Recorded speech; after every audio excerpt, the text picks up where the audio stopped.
Stool Podcast. What do we want? Mr. Stool! Dad, who the hell are these assholes? You guys are so mean. Those kids are real losers. We don't want your music. You're their board bitch. You guys are so embarrassing. To win any motherfucker over is being funny. Nice work, you dunce.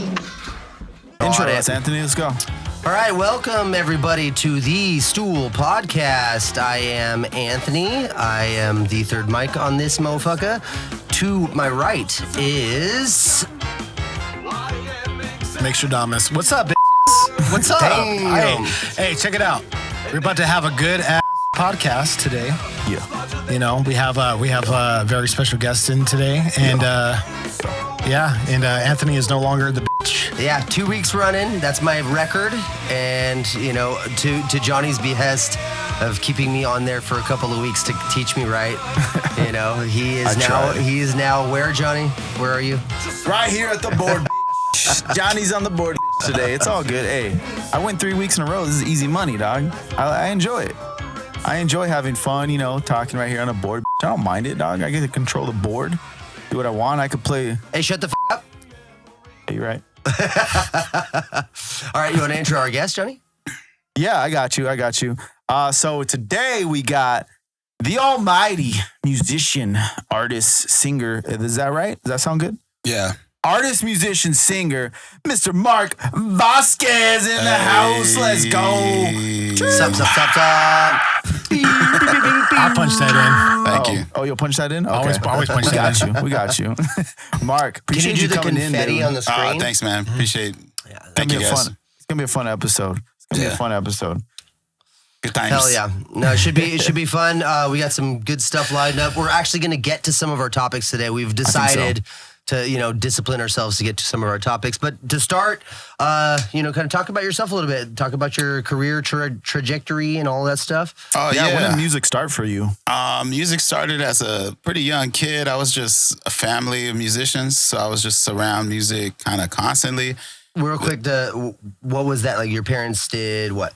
So my dad doesn't really do anything, but he does sing, and I know he does. I know he had some type of choir, Got it. something probably in high Experience school, in the but back, like so much from my mom's side. My mom's side is just like, you know, got a savant drummer uncle. Got like my mom plays drums. Nice. Everyone plays drums, and it's kind of like what they start the kids on, like when we're kind of 5 years That's old sick, or some shit man. like that. That's so sick. Was she ever in like bands or anything? Or she was No, she could just like, she played good. She played really good. My uncle plays like all the time, and my grandpa was a touring drummer. He like played with the cover band at like local or like kind of like hotels around the country. So he'd like play and do Honestly, that. I try to think about that as like my mom. Like you guys know my mom. You guys have met my mom. Imagine my mom playing drums, like shredding on drums. That would be the fucking funniest thing. Oh my God, dude. There was a funny story of my mom. She was like at my uncle's wedding, and she, the drummer, like didn't want her to play the drums. Like, you know, and like she was like, let me play the drums. The guy's like, nah, I'm not gonna let you play my drums like at this wedding, bro. Like, you know. And my uncle was like, it was his wedding. He's like, let her play the drums, you know. And like she played like, I think she played like Brick House or something that was like super like funky and like crazy and like. Those are the coolest kinds of stories, dude. That bass line is so sick though. Dude, it starts with her like, you know, just like in the shit. Were you there at the event? Yeah. I was probably like 9 or 10 years old. Just like, oh! Yeah, but that was always a cool thing. Like we always had drum sets in our house. Like everybody's house when I grew up, all my uncles and aunts and like cousins, everybody had like a drum set in the house. So it was kind of weird when I went to like my first friend's house at school and like they didn't have a drum set in their house. It was like I was like asking like, where's your guys' drum set? And they're like, what the hell are you talking about? Like, not everyone has drum sets in everybody's house. Duh. Yeah, man, and straight like up, like not even in a room, like living room, just like, you know. Yeah. So was that your first instrument, drum? Yeah, the drumming was like the first. My uncle used to like pit like me, my brother, and my cousin like against each other to make us better. He'd tell us each that we were better than the others. He'd be like, yo, Basically, man. introduce like a very toxic form of motivation. Yeah. He's like, dude, you're way better than like your brother and your cousin. And then my cousin would be like, dude, he just told me I was better than you. And like, so you just like grow up like 5, 6 years old, like just learning to play drums. That's funny, man. And I remember like, and then I started playing guitar after that. Got like, my grandpa was like a classically like trained. He was trying to teach me like classical music, on a nylon string, like doing that. You're like, I'm more into Slipknot. Yeah, no, not yet. That came like a little later. I was like pretty young at this point, like probably like 11, 12 years old. That is pretty. I don't think I picked up a guitar till I was like 13, 14 maybe. I remember not wanting to go. Like on Wednesdays, I had, practice, and he'd come over and I'd be screaming in my room, like, I'm not leaving. Like, I'm not coming out there. And like, cut to that moment, like literally in your biopic, where you're like, I'm not going. Yeah. I'm not going. Maybe Exactly. I'm not for the guitar. Yeah. But I really liked the guitar. Once I kind of learned the classical shit, I kind of went to school, and nobody did that. Like, it was the first time I kind of heard like, like Nirvana or something like that. And I'm just like, oh, like you could just play like these power chords. And like, this is so much like no sweat, Would you say that stuff benefited you in the long run though? Like knowing all like the classical scales and shit like that? Yeah, like it's more like about, like you don't need that much, like you start to notice like your favorite artists, it's like they were either like self-taught or something where like it's just more of the soul, and you don't like, everything was just secondary, like so I've heard that story a few times where people like learn like classical and just kind of end up going the other way, like you know the rules, you could like break them now or do whatever you want to do. I've never heard it put that concisely. I don't know, is that a saying people say, the rules now you can break them? That's cool. That's like, I've heard that growing up, and I was in a band, and they would tell me that constantly, because I didn't really know the rules of like songwriting, and I didn't go to school for it. That strikes a chord with me. So sometimes I always like do something that's like a dumb key change, or like a dumb, like this don't go into that, you know what I mean? But like you feel it. But I feel it, as a thing, and that was just like constantly me growing up. Like that's like my kind of my thing. Like, kind of what separates me too from the pack. Like, I really just kind of do my own thing with that. But then I kind of learned bass in high school. Kind of took that on myself because I was like, I already know how to play drums and Would you guitar. say out of those three, you have a favorite of the three? Probably bass. Bass? Yeah, because bass I'm was with you on bass because I'm a guitar player. Yeah. I've tried to do drums. I like writing on bass. It helps me with melody a lot for some reason. I think like bass, I was just talking to my friend the other day, and we were talking about like our favorite instruments that we're not scared of. Like, put us in any position on stage, and it's like, dude, I'm not afraid of bass. Like, I would throw whatever at me. Like, it's all good. But I learned bass because I don't know if most bass players have this, but like they don't have a bass player in the band, or nobody has a bass. Everyone has a guitar, drums, and you're just like, oh, I guess, like, like I'll play bass. Let me go buy a bass, you know what I mean? And so that's how I kind of started playing bass, and in a garage band.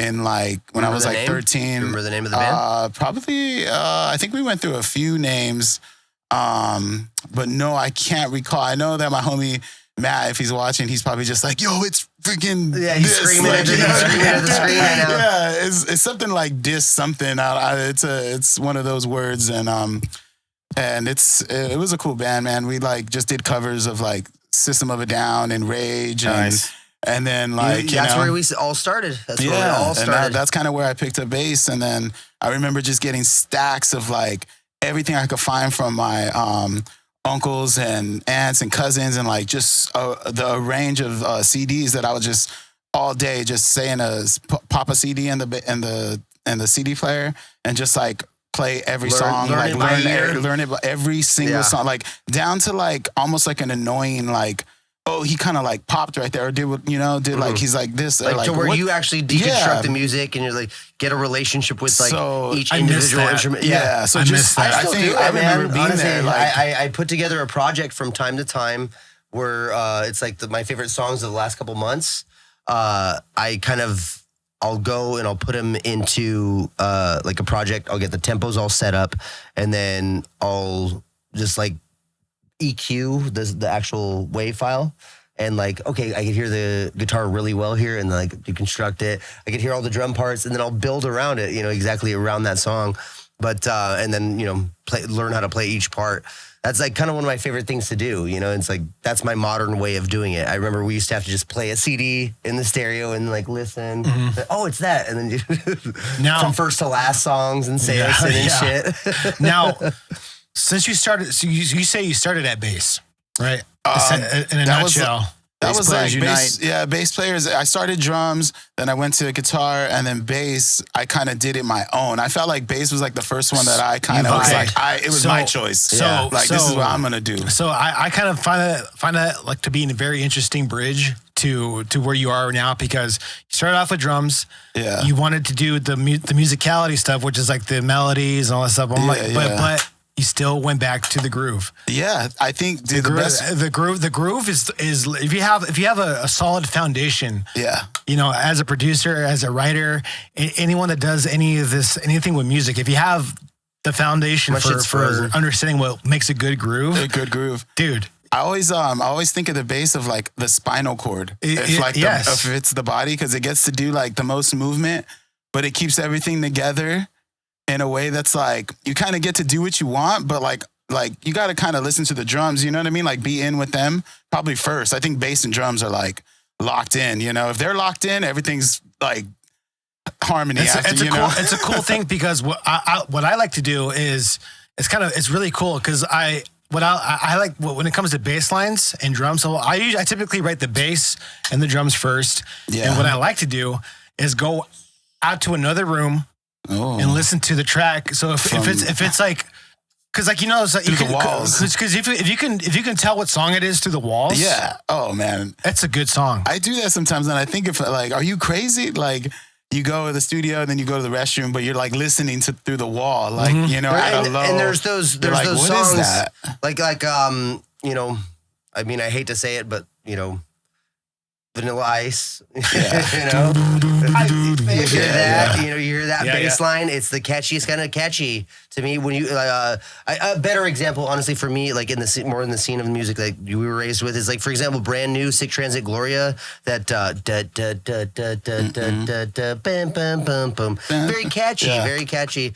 And then you have like all any kind of like you said, songs you could hear through the wall. Yeah, hear through the walls. It's that hook. Like, there's something I just connect with that more, Yeah, I do that lyrically too, because like I'll record a lot of top line kind of melodies, and then I'll kind of listen through the wall, and kind of it's a better way to kind of hear the words, like of what could be there, what what I mean, like yeah. And I do a similar thing when it comes to writing harmonies. For some reason, like I have my little studio, and then I'll step out of it and walk into my living room or whatever. Yeah, and I'll hear the music just reverberating in a different way. And then like, I'll be singing along to the melody, and I just, for some reason in my head, just that weird displacement of, I guess too much percussion that I'm hearing or whatever. Mm-hmm. It just helps me find a melody or a harmony. It helps me find my harmony. Yeah, you're finding a different context of listening. Yeah. That it inspires, because having a different context of listening puts you in a different headspace. It puts you in a different writing headspace. You know what I mean? Because you can listen to it in the monitors and headphones. Hold on. I'm sorry to interrupt you. Is there going to be like at the end of like our first podcast season, is there going to be like some sort of best board bitch awards ceremony? Because Johnny he's going all out right now. Yeah. He's like doing it. He's like doing the switches while he's like filling the drinks. No. I'll tell you what it is. I'll tell you exactly what it is. It's his ego. It's his ego. It's his ego. He wants to be the best. That's the only reason why he's doing this shit. Yeah. No, he doesn't want no crying ass bitching coming his way. Nobody even sees any of this besides you guys pointing it out. So I'm just being, I'm just doing my job. That's what it is. I'm actually trying to make sure you guys know what what it is. Kudos to you now. Kudos. How it's done. All right, how it's done. What were you saying? I'm sorry, man. What were you saying? No crying ass bitching. No, what were we talking about? That was such a tangent. That was like the bass is like the spine, and the bass feeds into like listening to the wall, trying to get the song together. Yeah. So that That's so important, dude, because a lot of people don't. I mean, the average. I mean, that's the terminology I use a lot when I'm on this podcast. Is like common listener. What does a common listener appreciate? Because once you play an instrument, especially if you're a multi-instrumentalist, you play all kinds of different stuff. You have a different appreciation for attacking, different way to groove on stuff, and like people that because now you know the rules and now you know how to break them. People that don't care enough to make music. Those are the people that you're writing for, essentially, because you want that's the sentiment you're feeling. You want to make it digestible, and that comes down to like your musicianship. Yeah, I think like 85-95% of people are probably like not thinking like, oh, that bass isn't following the bass drum. Like, oh, that, like, you know what I mean? Like a majority of the people are probably just like they love or hate it or feel it or don't feel it. Like, you know, like, and that's the phenomenon that we're seeing. It's like, oh, how did this person get so big? And that's a lot of musicians say that shit. Why did this person blow up? Oh, dude, I hear that all the time when it's like songs that aren't mastered to the, like, Petty, to the point of it being like, you know what I mean? Like us, we know what a $2,000 master sounds like compared to like a $250 master. Like you kind of, there's levels to this, you know what I mean? Like, and I think like people get mad when they hear a song that goes to such a big spotlight that's not so much like, who cares, dude? Everyone's singing the words, right? Well, can I say in like the modern culture of like, this is something that's very lost, I would say, on the common listener, as Mick puts it. Like, okay, I was raised with like straight up like some punk rock that I listened to. It sounded like absolute fucking garbage. Like now listening back, there's some Misfits tracks. They're unlistenable to me because of how we are as mixers, right? Yeah. But it doesn't change the fact that I fell in love with those in the moment, right? And then when you go see the situation live, which this might segue us into our little topic that we've been skipping around. But when you go into that situation live, you experience the energy there. You experience all the actual what it is that's exciting about what they're doing, and it's not all just completely contingent on the mix. And nowadays, with radio and Spotify and the distribution systems having to have this like formulatized like kind of volume level that you want everything to be at and all that stuff, having all of that have to sit in the same, kind of cookie cutter in between the same little range. I think it's kind of robbed that punk rock element of music. And I'm not talking about genre wise. I'm talking about in any genre, the fact that, there could be like my nephew, he's an incredibly talented writer, and he just records phone recordings like to beats playing on the stereo. And it's like, I would listen to these songs more than I would listen to shit on the radio because I like what he's saying. It's just raw talent delivered immediately. And it's not reliant on all the mixing and all that stuff. Yeah, for sure. How much of that relies on the context of what you know about that's what exactly you know sort about of the what I'm person? trying to get at. Exactly. To elaborate on what I think you're getting at is like the current listener doesn't know their potential to be a more broad listener. Okay. So how fecal... Yeah, they're doing other things, man. They're working at Amazon, They're like thinking about the day-to-day. They got problems, issues. But how much of it... I want to ask this question to you guys because you guys have a good opinion about it for yourselves, is how much of it is for this... I mean, on the common listener level, how much of it is the story behind that artist... The persona. Yeah. How much of the persona? That's exactly what I mean, dude. It's like, you could be, I posted something very, very whiny and stupid the other day, but it was just like, dude, okay, I have a catalog of over 100 songs that are released, and I have another like 60 some odd, that I haven't released or are in the works or whatever. And so it's like, okay, cool. I've done the work to write at least close to 200 songs in my career. And I'm pretty proud of a lot of that shit, but I just didn't really pursue the commercial and marketing element of it. So none of it really falls into that like successful category where it's like I made a career out of it or whatever. I think like as a listener, like my favorite people that I follow, I love listening to a catalog that you can see their growth because you could kind of like I mean, think about it. Like I Like think as people. yeah, like if I listen to some Beatles stuff, I love listening to like the demos or like the something Yeah, or yeah. the songs that you were just like, and not even the song, just the piano playing or something. Like you don't care about how it sounds or whatever. Like you're just trying to get, a different side of what you already heard or whatever. And that's why some of my best stuff, I mean, growing up, we listened to a lot of stuff on 45s or whatever, like on some cheap speakers or, that's what's, to me, that's like, it's the same thing as like how character building is done through like adversity. A lot of people who just like have shit handed to them, it's like, I think they grow up to be kind of shitty people. Yeah. But like, me and my family were talking about how sick it was. We got like this old stereo like donated, and that's like how we had our stereo. Yeah. And then we were able to listen to CDs, and then so that was just something that pumped us up and jazzed us. Oh, now we can listen to music in the house, and it made a huge deal. Made it a huge deal for us and changed everything. Okay, cool. Now we can have CDs and blah, blah, blah. It's like, imagine if you just had it there, took it for granted. You know what I mean? It doesn't give you the relationship with the songs, with the moments. Yeah, that's why I'm kind of cut like 50-50 on like probably more on the side of just it's about a feeling, rather than it being so serious on the other end of like making everything perfect, because you could spend all day making it perfect. And if you really want to make it perfect, like just send it out. You can still work on it after it's out. Now that just for being you, said, if it's going to be just that you. being said, right?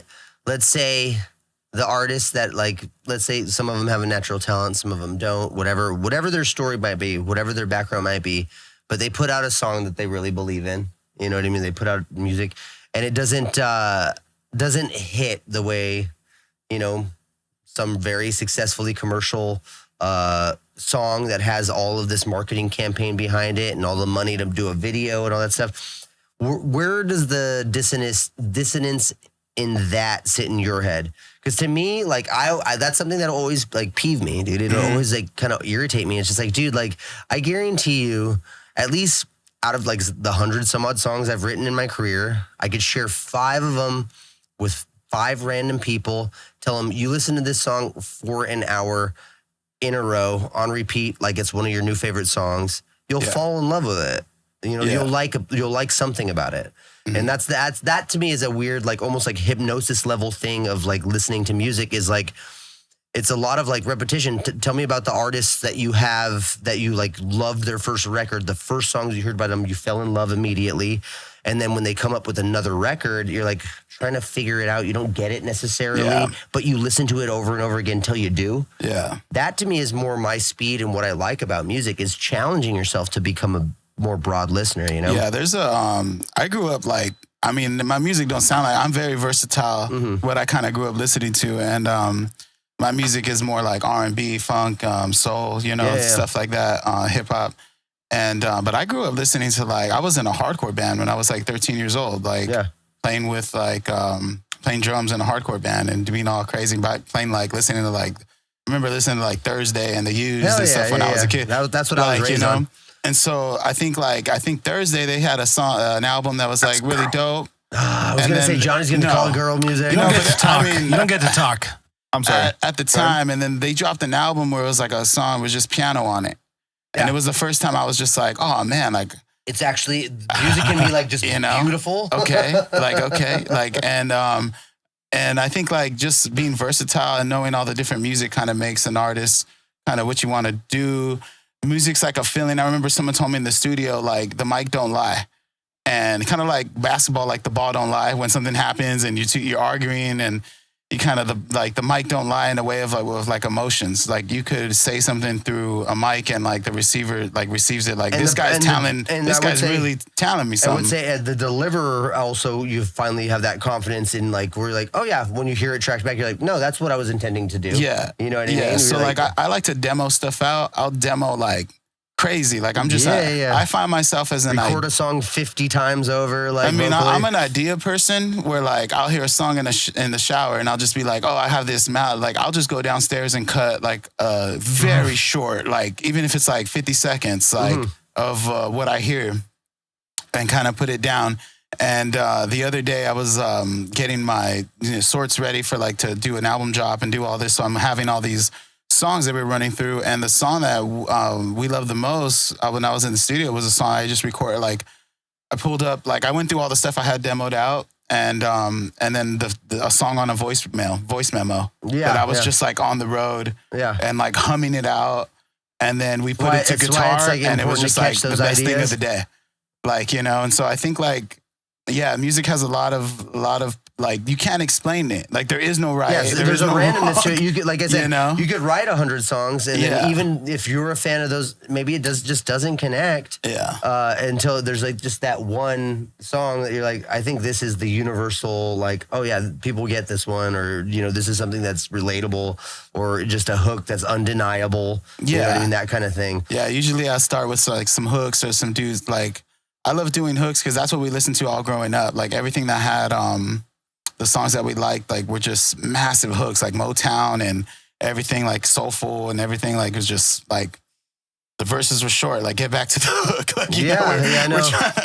We're trying to Don't listen to bore this. us. Get to the chorus. Yeah, exactly. But a lot of Motown was in the mix too. When I was like learning how to play bass, like that was a big part of like doing like it was in the mix of CDs, and I really found it like a lot of like when I learned like Beach Boys stuff or like whatever, it's just like it's different. I don't know Beach Boys, Motown, but like the time, what would you in the say 60s. out of those genres, you have a huge influence from like what would be like the band that's like the biggest one? Probably like Rage Against the Machine. Like I remember learning all that stuff. I loved Rage because when we were like, and we were talking about like being in a garage band, like when you're like a teenager, with your brother and your, like person down the street, like you just kind of ready to come to. Like you saw somebody with a guitar, you're like, hey, be in my band. And Rage was always like perfect to play because I don't know, like it was just not too complicated, it was just straight really groovy. up, But when I think like what I hear a lot with bands and stuff is they underestimate when like one person does something simple and the other person does something simple and the other person does something simple. It's like when it all meets, like when a couple of simple things meet, it makes this thing that's not simplistic, like Absolutely. To the mind, but like but yeah, just like that, learning a lot. That's what the stuff that I like growing up, like playing all the stuff that my mom didn't like, that I was just like, But we truthfully, all have that teenage angst. That's where some of this inspiration came from. I remember I told my mom about Sublime, and she was just like, "What? Like those stoners?" Like she fell in love with them. Like there's a lot of bands, but she's like, "I don't know what I would do if you didn't tell me about this band." Nice. Like back in the day, and that's pretty cool. Yeah, because my mom was pretty hip with it, with all that music stuff. Like she's my go-to, like, if I show her a song that's, like, pretty much done, it's funny because, like, I'll spend, like, a lot of time on it and she'll just be like, I don't like when you do all that. Like, like, you do this and, like, dude, your mom will tell you straight, especially she knows music. Like, so. I have the opposite problem. My mom loves everything I do. Yeah. She's like, this is so good. Whenever I would run across her at random, just like in whatever, I'll see her at Stater Brothers or something. And fucking, like, literally, that's what we catch up on. And it's like, oh, yeah, and he's been doing this. And she's always just pouring about you, dude. Yeah, she gushes about you, dude. I'm telling you. Your mom makes... Shout out, Mom. Yeah, hell yeah. No, moms are the best, man. I'm glad I have one. Yeah, I was just talking to my mom yesterday, Mick, and that's so sweet, Johnny. So I wanted to ask you something. Yeah, go ahead. No, I just say I feel bad about that one because it was like a genuinely heartfelt story. No, I was talking to my mom yesterday after her dog passed away. Okay. Oh, R.I.P. Oh no. Yeah. Now I'm really an asshole. Thanks, Johnny. I'm gonna show her this too, and she don't even know you, but you're done. Clip it. I'm just kidding. Clip it. No, and she was telling me, she was like everything you and Mick are doing is so awesome. I watched your guys' new music video like 10 times in a row. Like, tell Mick I love him and that you guys are doing so much good stuff and to keep doing it and all that. She was telling me that yesterday, Mick. So my mom says, good job. Yeah, and moms are the best. Shout out Gloria. Shout out. It's funny. It's funny. Now I know that Johnny has a crush on my mom. And he's probably gonna become my new dad. Oh. I think that might be a thing that happens. We'll see. Hey, that happens sometimes. Yeah, man. I see. That's all I'm gonna say. Mama. All I'm gonna say. All right, let's get into music Yeah, time. Music time. Yeah. Mark, Musica. tell us about what you brought to the table today for us to listen to. It was like an influence, right? Something I like. Yeah, something that you know that you've been listening to, or something. This is that a new influences band you. I've been listening to. They're called Unknown Mortal Orchestra, and one of the homies told me come to this show out in Riverside, and I saw him play. Dude, it was just like a straight up dance party. Like, Nice. I don't know. It's crazy now these days when like I think there's just so much like how do I not hear about them? You know what I'm saying? Yeah. Like how did they slip through the cracks? Like and that's what's good about having musician homies, you know, that are just telling you stuff that is just the best. So you know what? I noticed that the same thing with this podcast because these guys right here will share a song. You know, when we first started, we were just sharing music to each other. And what I noticed is like I started finding new music that I actually was like, damn, these guys are fucking sick. You know, whether it's a band or an artist. So that's one of the beauties of this podcast is we make it a point to share some music, whether it's the guest sharing music or one of us. Usually the guest always gets to share music and then one of us, you know, usually gets to share sometimes. yeah. But this is the beauty of it, you know, so we like to do. This band reminds me of everything that I loved growing up. Like it got a little bit of like Michael Jackson, a little bit of rock, you know, like a little bit of pop, a little bit of funk. Like everything's just where it's supposed to be. And so yeah, they're dope. I think the song I sent was That Life. Yeah, I got So it pulled yeah, up. I found that like when I heard this song, it was like the first song I started like learning all the instruments to. Like just like I wanted to put my own cover on it. Like Now, all that being said, Mark, you being a professed, you know, close personal friend of Michael Jackson, why did you ask him to do all those things he did? I told him don't. You told him first. don't. You were okay. So I heard wrong. I heard you were encouraging. Yeah, I said, Mike, that's not a good idea, and he was just like, but you know, and I was like, real quick he before told me we beat it. Real quick before we start, you were talking about all the things, all the different types of elements that you appreciate about this song. Like you even said, like you got a Michael Jackson vibe. Mm-hmm. So when you listen to a track, what makes you say, oh, these are the bullet points of like, oh, is it like the bass line? Oh, it's a Michael Jackson bass line, or it's the vocals, or what is it for you? Like if I have a song and I'm like, what cues you to pull references of like, oh, this sounds like this. This sounds like this. Yeah. I don't really like cue references. Like I think drums. I kind of start with drums. Kind of like how I start with like with like how I started playing instruments. Oh, so you like deconstruct it? Yeah, and I'll kind of pull from that. But it's always like. Are you a first 7 seconds type of listener? Do you have to have something to catch your attention? Like if I listen to other songs, like just like if you're hearing a song for the first time, do you have like an attention span? No, dude, I'm so open. Like I could listen to like tribal drums and like you know and just let like it build and build. I love a good build on a song, man. I think I like that more. But yeah, if I hear like some Michael Jackson-ness going on, some like bass lines that's like James Brown or like just like very like I wouldn't say I'm a 4 on the floor like whore, you know? If that is that a thing that You might have just coined that. I might have just coined that accidentally. That will t-shirt well. That will t-shirt well. That will bumper sticker well. Yeah, I'm on it, dude. 4 on the floor whore. Yeah, dude. Hashtag 4 on the floor so whore. I'm not a that all total works. 4 on the floor whore, but like but if I do hear it, it does catch my ear. Like this is vibey. So yeah, I definitely look for a vibe. What is this band? What is it? What is the name? Unknown Mortal Orchestra. Unknown Mortal Orchestra. Long name. Yeah. Umo is there. Yeah. They just played Anything with puppets, I'm in. Oh yeah. Yeah, I'm in with that. They just played the Hollywood. Like, they played the Hollywood Bowl last night with damn, who they play with? They played with Those puppets are great. Yeah. Krogbin. Mick, you know what I'm saying? We've been talking about this. Yeah. Me and Mick been talking You guys are about trying to do doing puppets? some We've been trying to get puppets made if you that guys look like make us. Muppets of yourself, We I'll wanna pay you. make some. Make a Muppet of me, and it doesn't have to be We'll do any. a pod like that. We'll do a full pod all like that. all just Muppets. Oh, dude. Yeah, Muppets so videos. That'd be kinda, so sick. How can you lose with the Muppet? You can't lose. If you could look at the guys in the back. you can see them. Like you can totally see them. Like Yeah, it's kinda, well, that's what I was about to say. Is that I love how it's like a jungle background, but it's people in like jungle jumpsuits, and I they're like doing that the you could. puppetry. I like that you could see them. Yeah, this song's like. Gives me like a. I think he's talking about getting vibe. lifted, man, out in freaking Oh, okay. out in the sun. Okay. Yeah. No, who this? Hang on, pause it. Yo, he is talking about getting livid. You know what this reminds me of?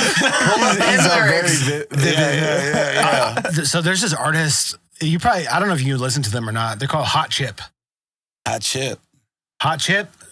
Exactly. Like I get that vibe right away. Yeah. Hot chip. Instantly. Yeah, like the vocal effect and like it's kind of lo-fi, but like Yes, funky. yes. Yeah, I like this band Krogbin, and they're kind of the same thing, like that high reverb. Like, you know, you don't even need words. Like, you know, You ever fuck with Chromeo? No, but I'm gonna look that up. Did you play them on the Chromeo. podcast? You played Chromeo? I never played Chromeo. I gotta write There that was down. another similar band that we played that was like similar to that. That's up my alley right there. Yeah, I like that. I like this a lot. This is sick. Give us a little more. Some kind of gin drink, some kind of jewelry, some kind of fancy machine. Yeah. And this dude plays guitar like a While beast. he's singing. Yeah. Perfect. 4-piece band, 5-piece band. I think it's a 5-piece. And the neighbors will call the police. Here we go. I No, it's a actually- 4-piece. I really 4-piece like band. this. I'm actually kind of down with this. Hey, Yeah. play some Hot I Chip. need some wanna special show 'em Hot Chip. chocolates. Hot chip. Yeah, I like this. Yeah. So tell But me, the chorus just hit right there. It was just like the song's called That Life, and it was just like Let's get it. repeating Let's kind of get the like chorus. that. Yeah, the chorus. yeah, in. hit that shit.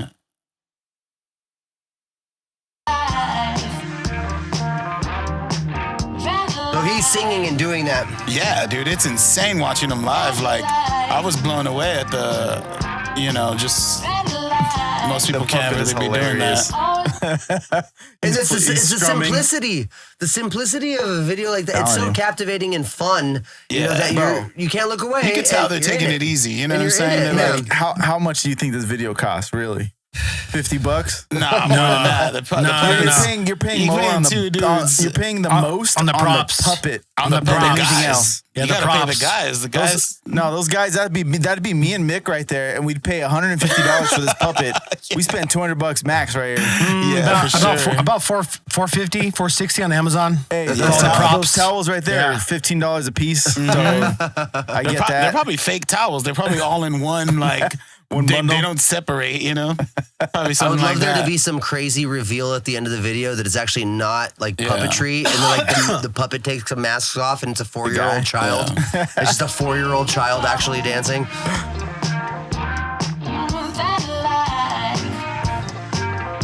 Oh, yeah. Oh yeah. Absolutely, it's about. Oh, I knew the puppet was gonna he's lose getting some high. clothes. Yeah, Like, he's I was like, I don't know why I was gonna say that before. Like, I hope the puppet doesn't He's get on pants one. or something. Yeah, But he's on one for definitely, sure. it's gonna Hot shit, happen. Definitely. How could you not?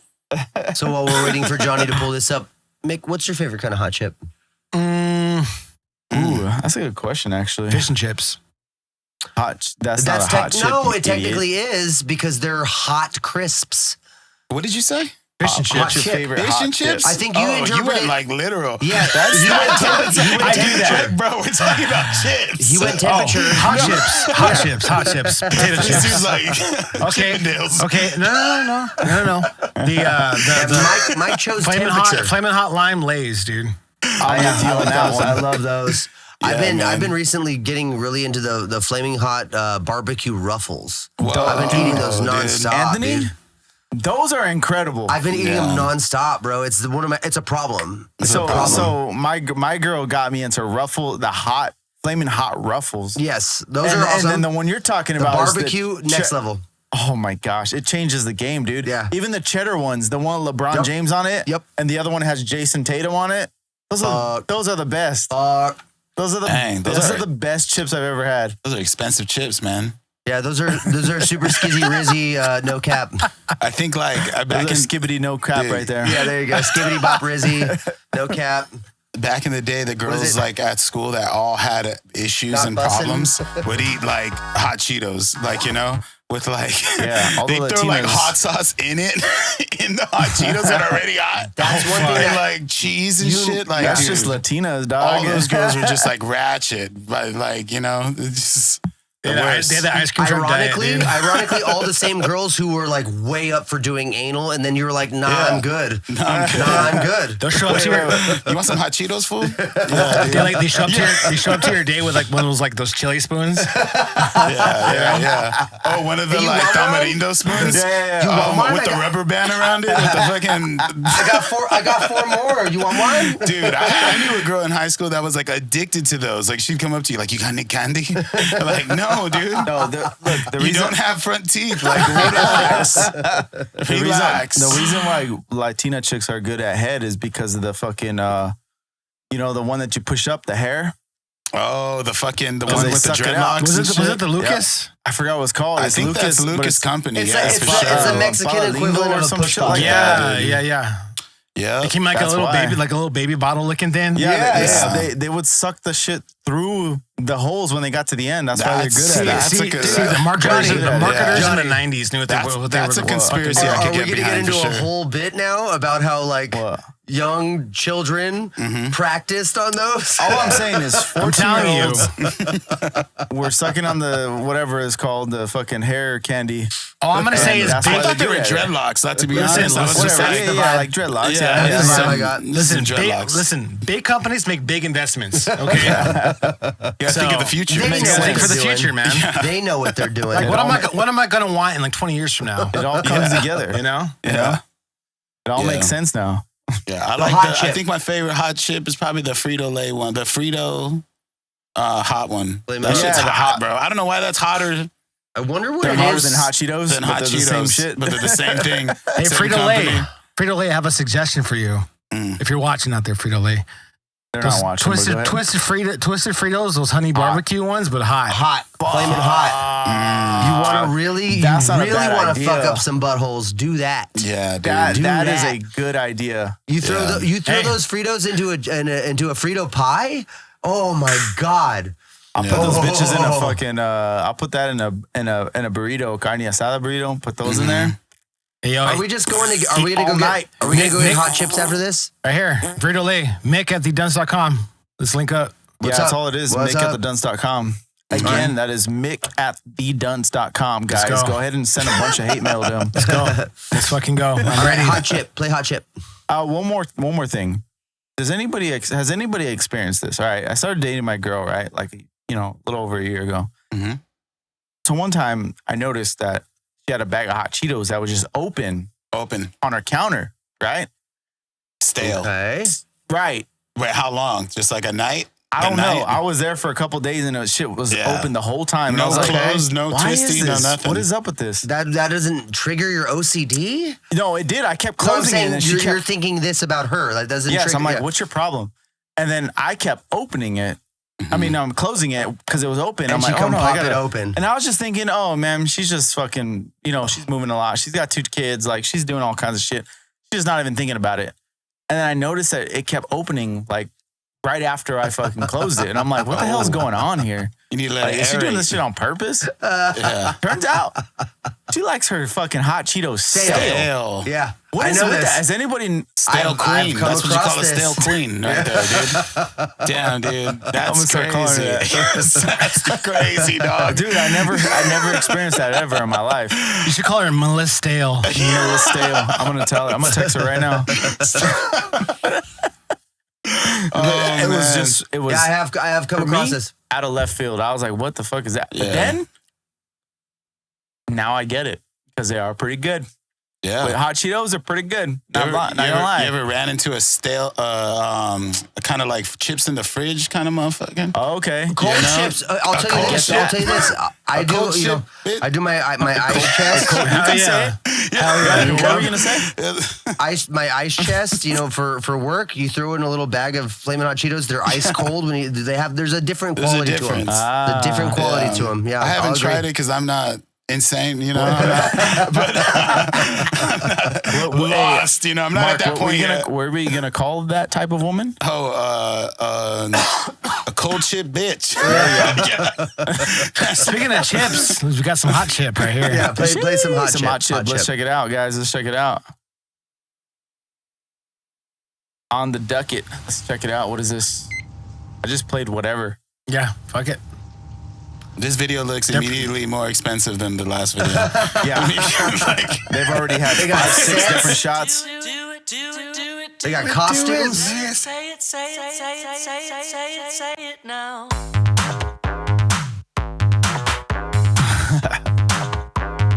Very creative video. I like the half. That's actually an Aerosmith tool. Yeah.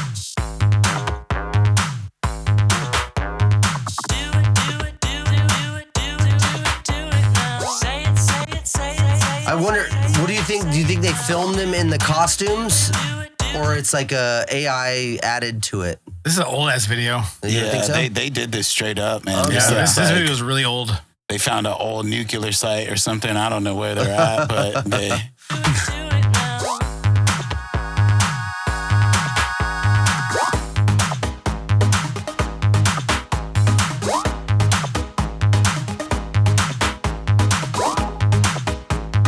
This is some interesting shit right It's here. a high budget video too, man. That's a lot of shit going on. Are those big teeth? Oh, this is some.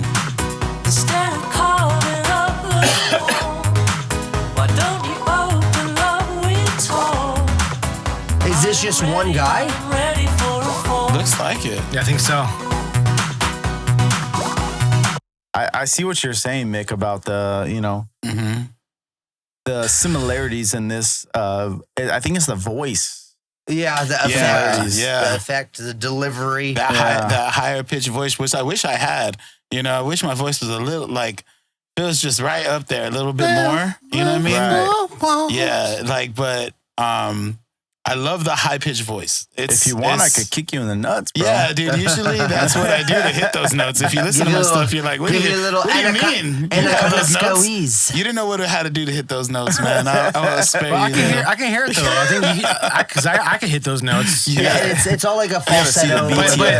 But Mark Vasquez is because you kind of have the same tone of same range as I do, like your speaking tone, Mark. Yeah, you have almost like you're like a tenor. Mm-hmm, like a mid tenor, like a mid tenor. Because I'm a tenor too. It just yeah. Yeah, some songs, most of the songs that I love, it's always like, man, why do you gotta go and hit that note? Because they're all trying to, it's always like at the end of the song like where they're just rocking the whole time. You're like, I'm on it. Yeah. And there's that one note. You're like, so many Motown songs are like that, like Sam Cooke songs where you just singing along to it. You're just like, why you gotta go and do that? I'm in my car, just driving.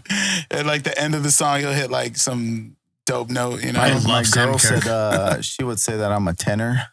You know what I'm saying? Oh yeah, like on the number scale. Yeah, you got it. I thought she called you a is that an engage when she is that an engage form when she pegs you? Yeah.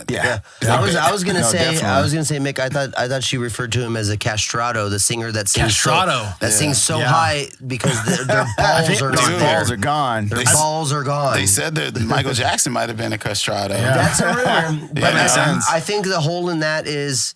Didn't they make a big old deal about when he was in court? And they took pictures of my rear end and my genitals, so we all saw his balls. Oh, we all saw his balls. They're there. All those kids maybe at his house were castratos because his prosthetic balls. Is that the balls new? were in his mouth. Go ahead. I got one thing to say. Yes. Hee. Hell yeah! Hey, let's get, dude. Okay, I'm done waiting. I love this. I want to get in. I want to get into House of Protection, or what is it? Yeah, House of Protection. Please, Johnny. I want this opinion. I want to hear. I want all of this. Okay. I just liked the video. I thought it was very cool. Yeah, I agree. The video is super cool. I super agree with this video. Super sick. Have you ever seen anything like this, Anthony or Mick? Anybody? I haven't even seen it yet. You only what are we looking at here? Let's go to it. You're right. Let's go to it. Let's skip ahead a little bit. Oh, dude, I know exactly what this is. Oh wait, no, I don't. See, Okay, after this, I gotta show you a video. You gotta look up a hey, video. yeah. That's the same hey, video. Hey, Same hey. video. Mark, I debuted that video last week, Hanumankind. Yes, exactly, dude. That's. Uh-huh. I just heard that video. I sent it to all my friends. Like, why Yeah, is this it's Indian so guy sick, right? tearing up this game? Right? And which I is said. props, man. Wait, props. you debuted it where? But I literally thought you were playing that video right now. Yeah, here. On this video? On this? Yeah, with Tori and podcast? DJ. Yep. And And guess all- what? We watched it? Yes, you went to the restroom and you came get back. it. Here, Oh, I no, never no, get no, it. 10 toes down when I'm standing what I gotta on say. business. Yeah. You left, you came back, and you're like, oh, this is everything I've ever heard before. This is the same shit. Yeah. This is bullshit. This is the same shit I've been hearing. But Really? am I not wrong? That Hanumankind is legit dope as fuck. I heard it and I was like, this shit's hard. And I sent it to Hard all my as homies that fuck. rap, that I did the actually sa- rap. I did the same actually thing. have a career in rap. Yep. And they're just like, this is garbage. And I'm just like, What? Yeah, but I think because the first 30 seconds, he's like paying homage to like, the cadence is like another rapper's cadence, like, you know, Yeah. which is like paying homage, you know what I mean? I Yeah. don't see the big deal That's in all it. hip hop. That's all hip hop I'm a is, rapper, dude. Like, and how that's many, what I do. you know, You know, it's all about him. From a person from India rapping, trying to pay homage to So American. older wait, people, like, yeah, dude, like, he let So, him get his bro, fucking 20 we seconds off. played Tell you this that he's exact about video? that shit. Yo, I'll play it after I this. thought it was that video. Yeah, Yeah. that's how similar it is. Oh, okay. So you played a video that was similar to this. We didn't play this video. No, not this But video. this is like a rip-off video of that video. Well, No. how long did this Yes. video come out? Okay. When did this I video don't come know. out? It's pretty recent. and it I'm goes guessing. deeper than that because I know 'Cause some this- things about this video that people don't know. Expound, my Okay, friend. let's listen to it. Let's watch it. Oh, cool. It's dope as fuck. I've seen this too. I just love the stunts, the live stunts in Yeah. it. That's fucking pretty sick. Yo, let me tell you this. You didn't like it last week. Did I I? love this video, though. This is crazy. I honestly, I might have been in a blackout, bro. You did say it was cool, but then you The were other like, song, not this song. You Bring were it up saying- again. I need to see it now. No, we'll play it back. But you did you were like, no, the music you're like the video is really dope, but the music you're like, it's whatever. Yeah, well, this music is probably better. This is dope though. I do love see that. this. Come on.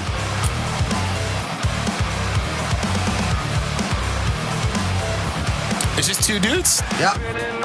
That's what's up. And they both do vocals. That's an easy tour, man. Like, that's my dream. Like, if I could find That's a easy drummer money. and just get everything click tracked in, you know what I mean? Like, to easy tour, baby. Yeah. You know, you just got to Easy tell money. one Especially other nowadays, smelly person, and that's it. You know? Maybe you have a Not 212 five. and a Axe Effects or a Kemper or something, and that's Yeah. it. You know. Yeah, man. I'll tell you this, Mick.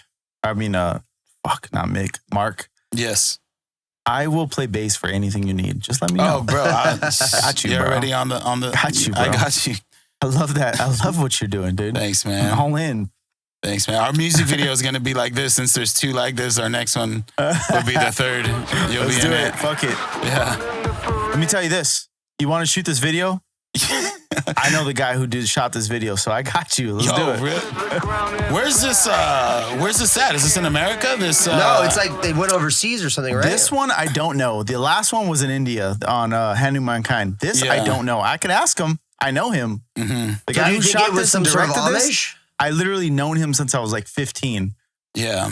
His name is Kevin Garcia. I want to get him on the pod. Yeah. He's like literally my brother. I've known him all my life.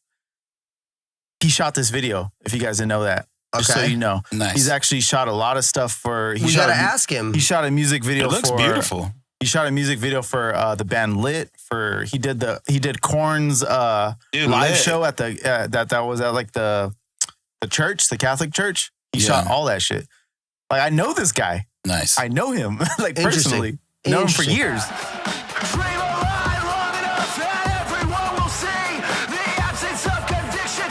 Oh, they both be singing, huh? Yeah, it's just two dudes singing, like both this. of them. The energy is right, you know? It's like Rage. Yeah.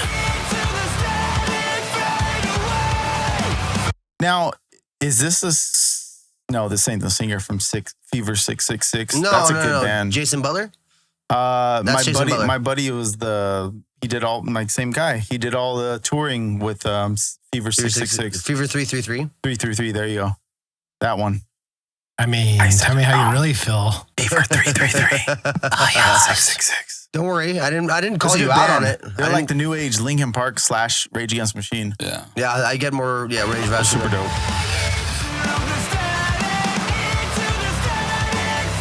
He kind of has a similar sound. The singer. Do you know where they're from? Yeah. What city or what state? I'm not sure. No, I have no idea. To me, I don't know. I These feel guys. Florida vibes. Like I don't know why, Maybe. but All right. Any bets? Let's take a bet. where they might be from. yeah, I'm gonna go California. Cali. I'm gonna guess Cali. Yeah. The tattoos and hair suggest Cali. To What me. makes me not think Cali is like Cali's just such a place where it's just like we need to have a band, you know? Yeah, we do. Like We Florida have is a 5 place where more it's just members. like it's just us two. Like I'm gonna we're say- fucking gonna make it happen. I'm gonna go on a win here and say Texas. Texas. Okay, Texas. cool. I like that. I'm gonna say South Carolina. Oh shit, I like that. I have no clue either. We I split the just fucking board for said it. sure. That's Let's find out where these guys are from. Yeah, we all have an it's individual gonna say guess like here. Canada or We're something. yeah, Canada. Canada would be the one because all the sickest bands right now are coming from Canada. House of It's got to be one, you know. Protection. Home. Band. Just put Oh, band. This is Wikipedia. Hometown, or yeah, Someone. Wikipedia, just Wikipedia. Just put band. You right? Band. Put band. Then put hometown. But I like their They energy. sound good. It's the a cool- concert was honestly, I had seen- no idea. Like, You I'm get your wondering money's now worth. because they have, like you said, they have that whole section where it's like you could tell it's like sort of almost like a reference to the Gorillas, like where he's like doing the vocals like that. It's almost like the same pattern. Yeah. Like I'm wondering if that video is some sort of like homage to like other artists or Homage, something. yeah. I'm sure it's not the first video. I mean, I've seen movie scenes with like, you know, inside of a dirt and the dirt bike. Yeah, on but the now I'm very wheel. curious. I want to see exactly You what know? Johnny was talking about with that other video. Yeah, I'm very curious. It's just about a rapper doing the same video, you know. Pretty much. I think exactly. I think the other video is a little more because the guy's on India Def Jam, so it's like is the whatever money they put in for it was probably a bit more production value, but I mean this guy was on point, like, you know. This is both videos look fucking sick. This is House of Protection, the new venture from Stephen Harrison and Eric Improta. Serves as a sanctuary for those who surrender to impulse. But it also says between their shared experience with Fever 333. Oh, so This they're part is of the Fever. vocal. It has to be the vocal. No, it's not the vocalist. What's It's the his name? drummer. Jason Butler. That's not His Jason name Butler. is Justin. Oh, he does look different. He's a lighter skinned guy. Yeah, Keeping yeah. up with those close friends, Nick. Blah, blah, blah. So he must be a. They're either part. He was a guitarist or he something was a like drummer of Fever 333. But he must have done some vocals because he kind of has that similarity, you know. Like, Did you ever like Let Live when Jason Butler was in Let Live? Because to me, I I think did not know that was a thing. No. Yeah. Okay. I liked Let Live a They're little bit pretty better, cool. honestly. I Nick, liked that. Did band. we not play with Let Live? With Average We did. Dabber? We did. We did, right? Yeah, Let Live's tight, man. Yeah, they're pretty dope.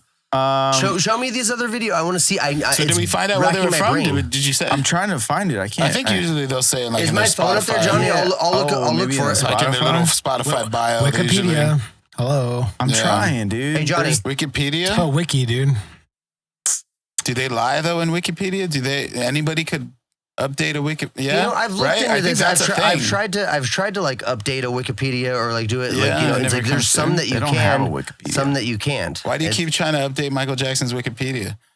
Okay, so the reason is I'm a huge fan. He likes People have asked me this several times. I need to clarify for the public that I'm a huge fan, and this slanderous bullshit idea that Yeah. he was a man child and he was, you know how everyone says that? Oh, Abused? but yeah, exactly. Yeah. No, he was a straight up pedophile. No. Yeah.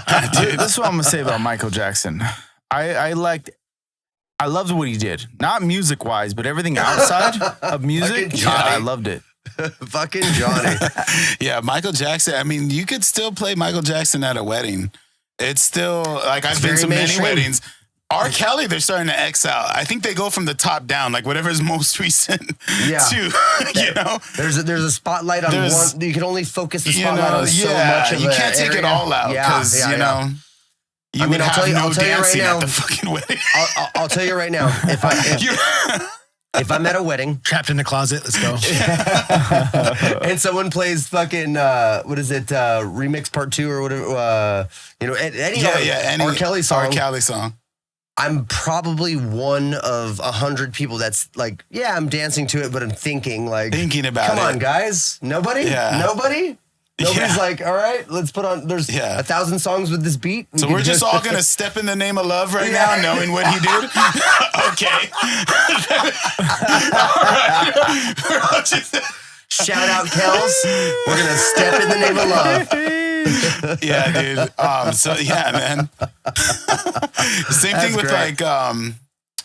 like OJ. You know what I'm saying? Like how you love OJ's football or something. You know? Or That like, is still one of the weirdest stories to me in all of like the American judicial system is that it's almost like finally you saw in the public eye somebody who took advantage of the American judicial system like get nailed by like somebody else who probably had a grudge against him because the reason he went to jail was not murder or anything. It was what was it like fraudulent? He went to go get collectibles from these people. Or something like that. He had a gun, weapons charge. Right. And so so he got this like crazy. It's almost like the world was like, all right, we gotta wrap this guy up. You know what I mean? That's like a ball don't lie moment too. It's like a weird thing. It's very much like you just get what you give, you know, type thing. It's gonna all catch up to you.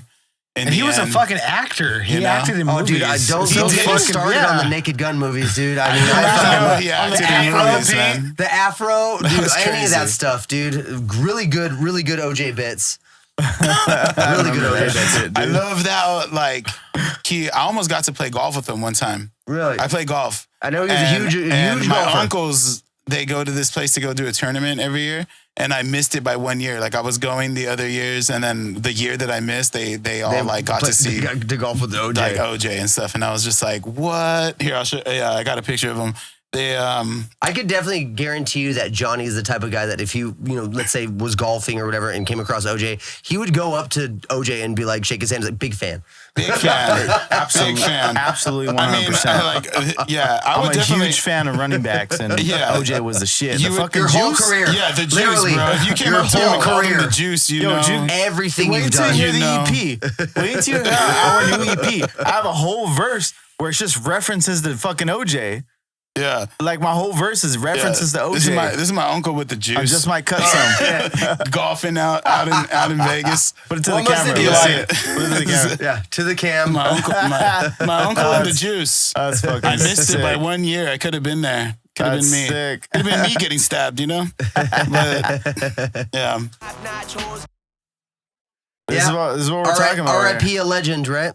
R.I.P. a He's legend. alive still. No, OJ died. Oh, he did die. Yeah, OJ That's died. right. He just did die. People forget that. He Yeah. literally just did.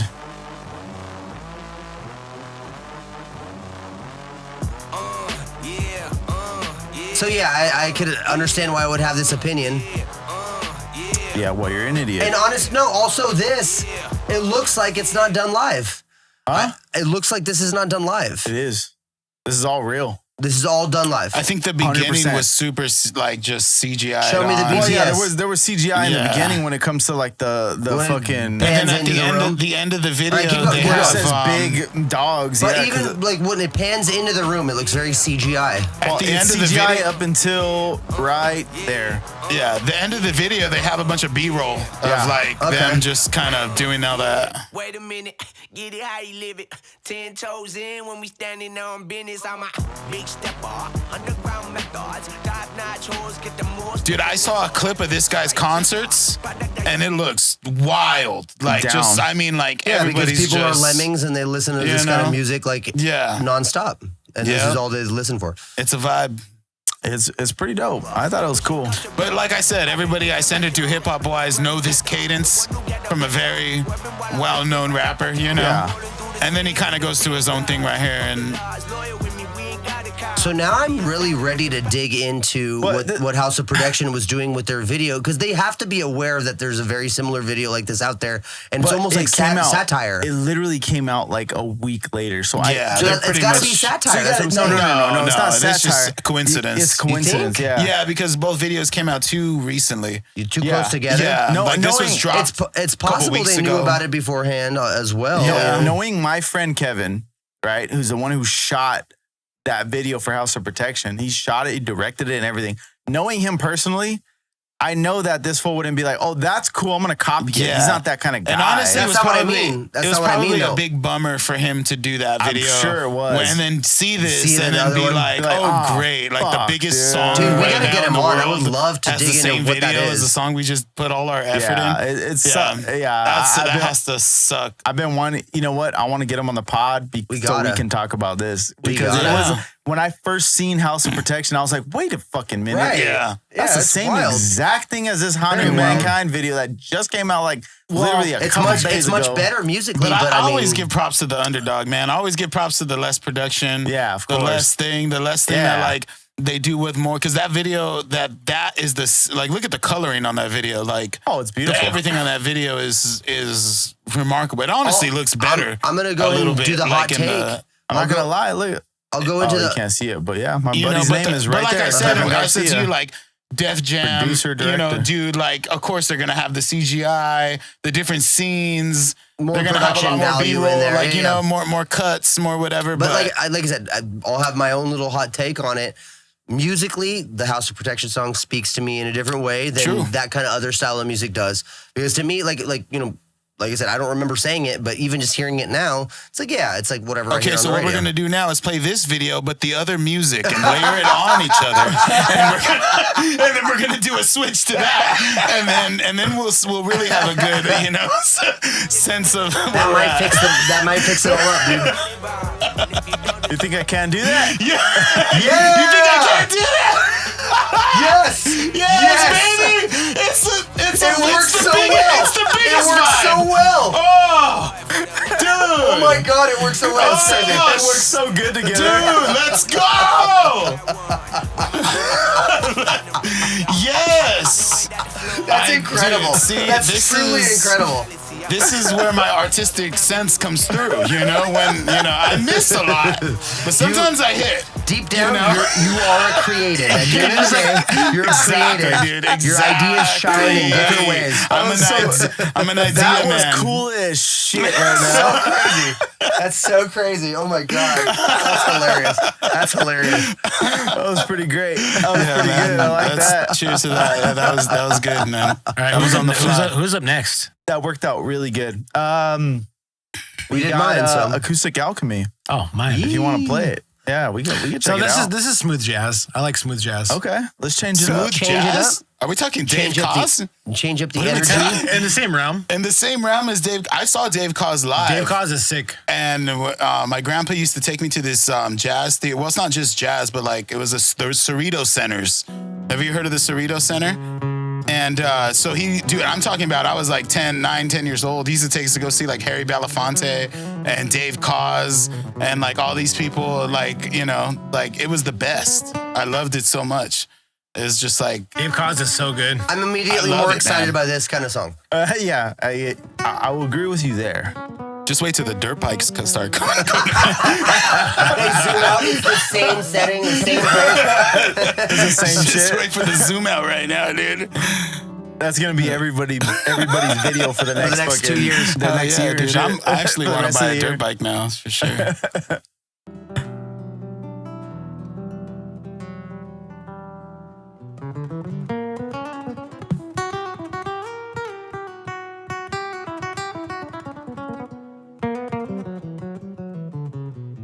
What is it about playing like that, Mick? Because I know you do it. I know I do it. Johnny kind of does it when he articulates that your face and head have to move like It has to. it has to. It's weird. What is it? What is it? Part, I don't know. It's just a part It's of a being soul, a musician. man. You're singing it. You're just Yeah, singing. You're you're just singing. feeling it out ahead of You're singing time. it musically. Yeah. It's the energy. Fuck, man. It's like the definition But I love of like this. I love bass this. face, you know? But for the body. You know, you gotta be in it. You're good at t-shirts and bumper stickers, bro. Yeah, Bass face. That's why my Bass hooks face is great. That's why the hooks are so good, man. Hey, when's your It's- birthday, Johnny? October 18th. Okay, so for your birthday, I'm getting you a shirt with a picture of you of your choosing, and it's you jamming live, and it's gonna say I like bass. that. It's gonna say bass face on it. Oh, do you have heard? I did not coin Can you bass. send- Bass face has been around Been a for a thing for a minute. while. It's been a while for a while. It's a thing that we all bass players do. Yeah. You know, Skip the forward. stinky It face. Skip You do forward. this one? Oh yeah, for sure. Oh, dude, I do the. That, you guys Yeah, gotta come up dude, with good just- creative names. That's called the smooch. Exactly. It's called, different- it's called the different from smooch. It's different from the stink face, you know, like Yeah, when you yeah, hear yeah. a breakdown or something. Anthony, let's see it. You And see that's that? and that's the same different. face that someone that if you see your engineer, a person in the crowd Yeah. doing that face without a bass, you are doing it right. doing- You you're know, doing your you're job. doing what you're You're supposed doing to a do. good job. Yeah, dude. It's I almost like like the that. same realm of them smelling shit, which you hope is not the case. You know, but it's the same face. It's because that sound is as pungent as smelling shit. Yeah. That's the problem. That's Exactly, the thing. pungency. It man. signatures the whole same olfactory senses, you know? So those are they're, you know, in the same way you smell the sweat, you know, the Exactly. Yeah. Agreed. Yeah, that makes sense. Agreed. Makes sense. I like it. Skip ahead.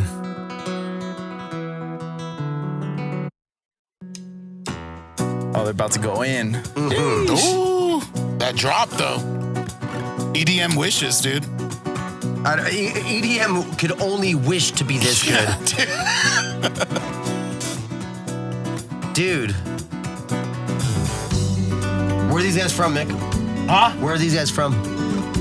I have no idea. Because if I love these guys. if they play around here and you're gonna go, yeah, I'll be there. I Yeah. would go to see these guys for sure. That band looks mad mixed, bro. You got some you got some Brazil in there. You got some, you know, middle of the country. I love it. I love all the You know? symphonic stuff. The synth guy is going Yeah. nuts, bro. Drummer looks happy. Yeah, so hell yeah. happy to be there. You know what's crazy is I heard a lot of music like that when I went to NAMM. I went to NAMM, like it was just like people set up and they bring their stuff. A lot of like good musicians that are just, you could tell, like even if it's not your flavor of music that you listen to, You're watching on the the 9 craft- to the 5, you craft. could like respect the just, you know, the way they work around instruments. It's Yeah. crazy. It's an art form, this kind of music to me. Yeah. You know? And not everyone could wear a cowboy hat like you know, on stage. It takes the realest of the most And it's realist. funny, you have a strong choice to Yeah. make with a cowboy hat. Yeah. If you choose white, you've made the yeah. strongest choice. See, I'm just at the beanie stage, so you know, when you see me with the cowboy hat, you're like, oh, he's stepping making up. money, Yeah, he's doing he's- things, he's playing- moving along the he's- spectrum here He's of getting success. streams. He's, you know, creating a following. Yeah, That's honestly, I've never really looked at that as an aggregate of success, but you know what? It's very accurate. yeah, Accurate. it's true. Every cowboy hat man I see front stage they're winning, dude. Yeah. Yeah. This is a fact that cannot be argued. Yep, it's true, especially if you're not country. You know, Yeah. because if you're country, Holy it's kind of shit, dude. what comes with It's it. part of But it. when you're not But country, if you're rocking music you that's know? not country and a cowboy hat, That's what I'm telling you. you're unstoppable. Yeah. Unstoppable. That's the equivalent of like just having tits, you know, basically. Like it's not, you know, it's because you know, It's a superpower. girl bands are just straight to the top, you know.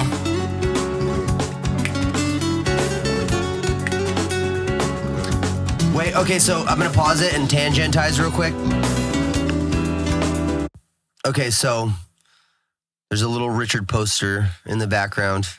Is there? Yeah, there was. You'll see it again, I'm sure, at some point Little in the video. Richard, huh? Yeah, when they Like that. cut to the keyboard player, Yeah. you'll see a little there, right there, little Richard, Little right? Richard. Has anybody else Tutti besides Frutti me? on Rudy. Fruity.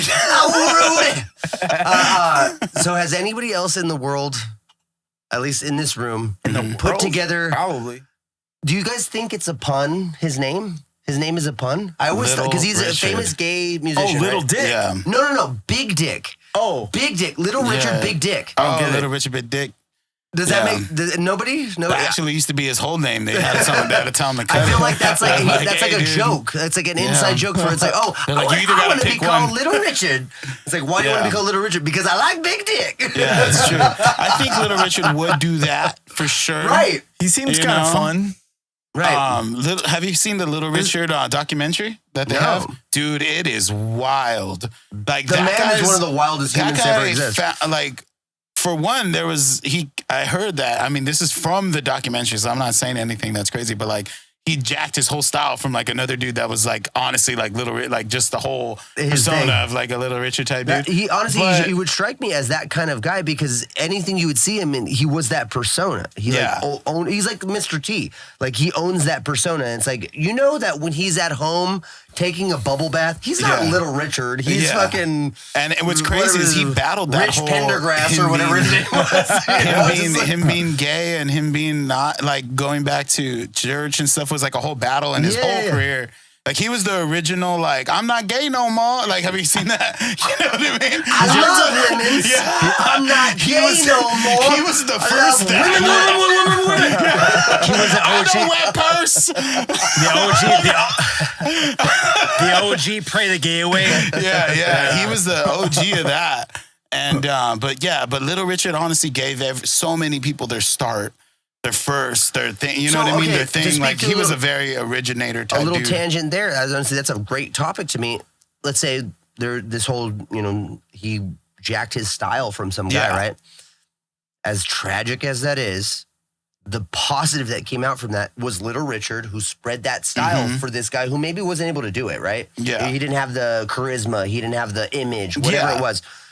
Little Richard spreads this style and influences the entire genre. Yeah. You know what I mean? Isn't that a weird That's a good catch-22? jack. You know, that's It's like, it was yeah, worth man. it. It's like, It was worth it to, Yeah. to the world, not even just Little Richard. It was worth yeah. it. I mean, it's kind of something that comes with doing a lot of everything on your own. It's like, where does it stop? Like, I do that a lot with like, Pause. if I have, Quick pause. yeah, I'll take another one.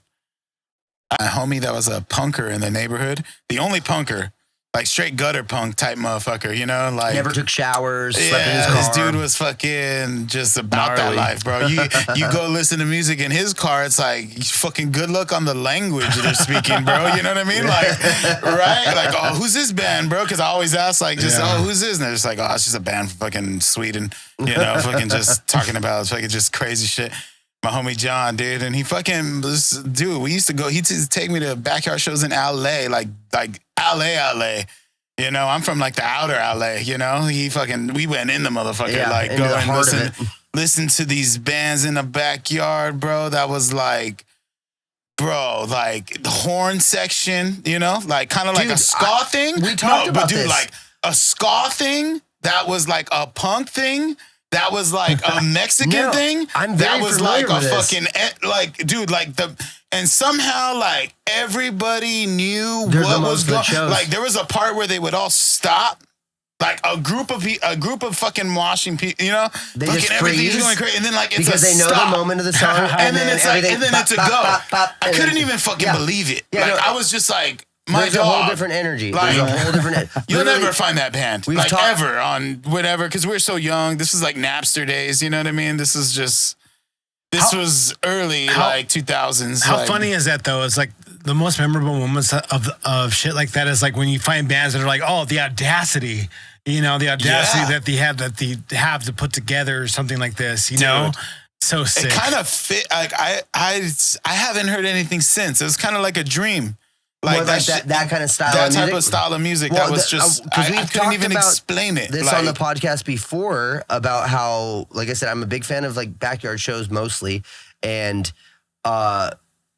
hardcore shows. They get lit. They get crazy. People are moshing, swinging their arms around. You have fucking circle pits and all this stuff. But I have never experienced a show unlike when I was in this pop punk band called Glory to the Victor. Well, we were pop punky at the time. We tried to start leaning into more like a Day to Remember sound or whatever.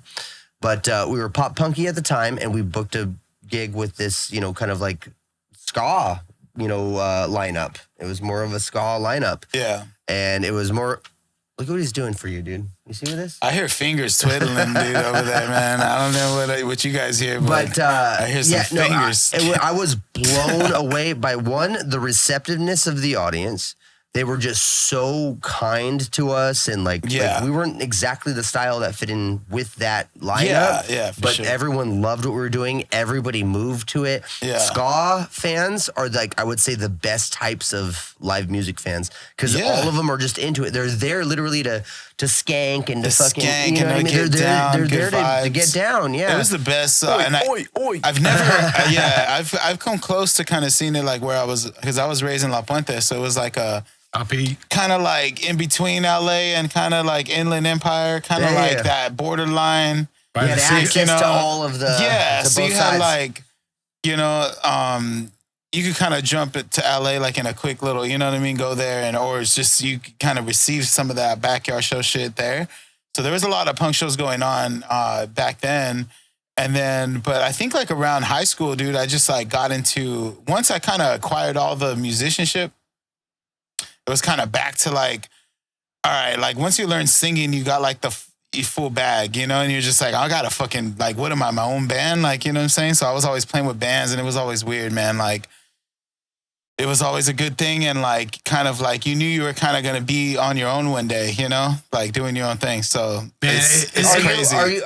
Can I ask you, we haven't even really dug deep into this with you, but are you like, you write all your shit? Or, Yeah. So you do the multi-instrumentation. Yeah. You write the vocals, the hooks, all that stuff. all So the you're harmonies, from the all ground that up. shit, Your shit is. What is it like for you with the live experience and playing live, like getting musicians on board? Is like, do you have people that are like all about it, just ready to like, I want to play with you? Yeah. It's a little mix of the both. Like, you know, I usually try to find, I got two dudes that are like the best that I'm just like playing with right now. I like about 6 months ago, I kind of went to this place called Redlands, like out in fucking just 20 minutes away, like from me, 30 minutes that way. And I've never heard about it. Like, you know, I mean, I heard about it. I used to go do college shows out there a little bit, but I didn't think of it as such like a. It's kind of a. I didn't think about it as like, dude, Redlands, like what I receive Moreno now. Valley, It's like out there. There's I lot went of out stuff. there and it was just a whole new like. I'm like, oh, you guys are like what I am, like kind of like just everybody takes music serious. And like, these guys, you know? if you want to plug them a little bit, they're what? They a drummer, bassist, a drummer. Yeah, my drummer. A drummer that plays for me right now, Matt Villa. Okay, and he's just like pocket like drummer, plays Shout with out so Matt many Villa. bands. He's just the realest, man. And then Andrew Sandoval plays bass. Shout out Andrew Sandoval. He runs Inland Live. That's like a whole network of musicians that and just things that do out in Redlands and other places. But yeah, man, it was the best meeting those people, because I went out there just on a whim. Somebody told me, the homie, go out here, you know, they have a whole backline type shit. Go show them. And like, I went, and it was like, I just showed them my song real quick on the phone, like, and they were just like, boom, play that shit in like 2 minutes. Nice. And I was singing over, like playing How my guitar awesome with is them. that? When you, And then, I get that. CG, cool. And then 2 playthroughs later, it's like locked it in. Yeah. It's crazy. So that's wild how it just that kind of started, and then you just kind of get into playing with all these people, you know? Dude, this song's crazy. Bro, I wrote this whole song with my mouth. The only thing that's not played with my mouth on this song is the drums that I recorded at my house with my daughter's drum set that she has. Little small shitty drum set. I've been sampling like beatbox stuff. Yeah. Just kind of that's what I so thought. when I first did the harmonies, because I used to play like for a couple of years, I was making some hustle on the side, and I was playing like, instead of like, you know, you go play acoustic shows or whatever at like a little place we were talking about. I'll do like live open looping. mics, coffee so I shops. bought a RC505 like during the pandemic, and I just was like, because what I've learned from Motown and like a lot of old shit that I like when they have like 4-track shit, you know, 4 or 5 track, like that's all you got. Like, you know, and that RC505 loop station was like perfect. It made sense to me, where it was more than like a little looper that was just like whatever. And it's kind of like, you got 5 ideas to make this shit jump or not. Yeah. Right. So I'd go through like 100 fucking ideas. Like, you know, and then I'd go like work out those ideas in the crowd now, and shit like that.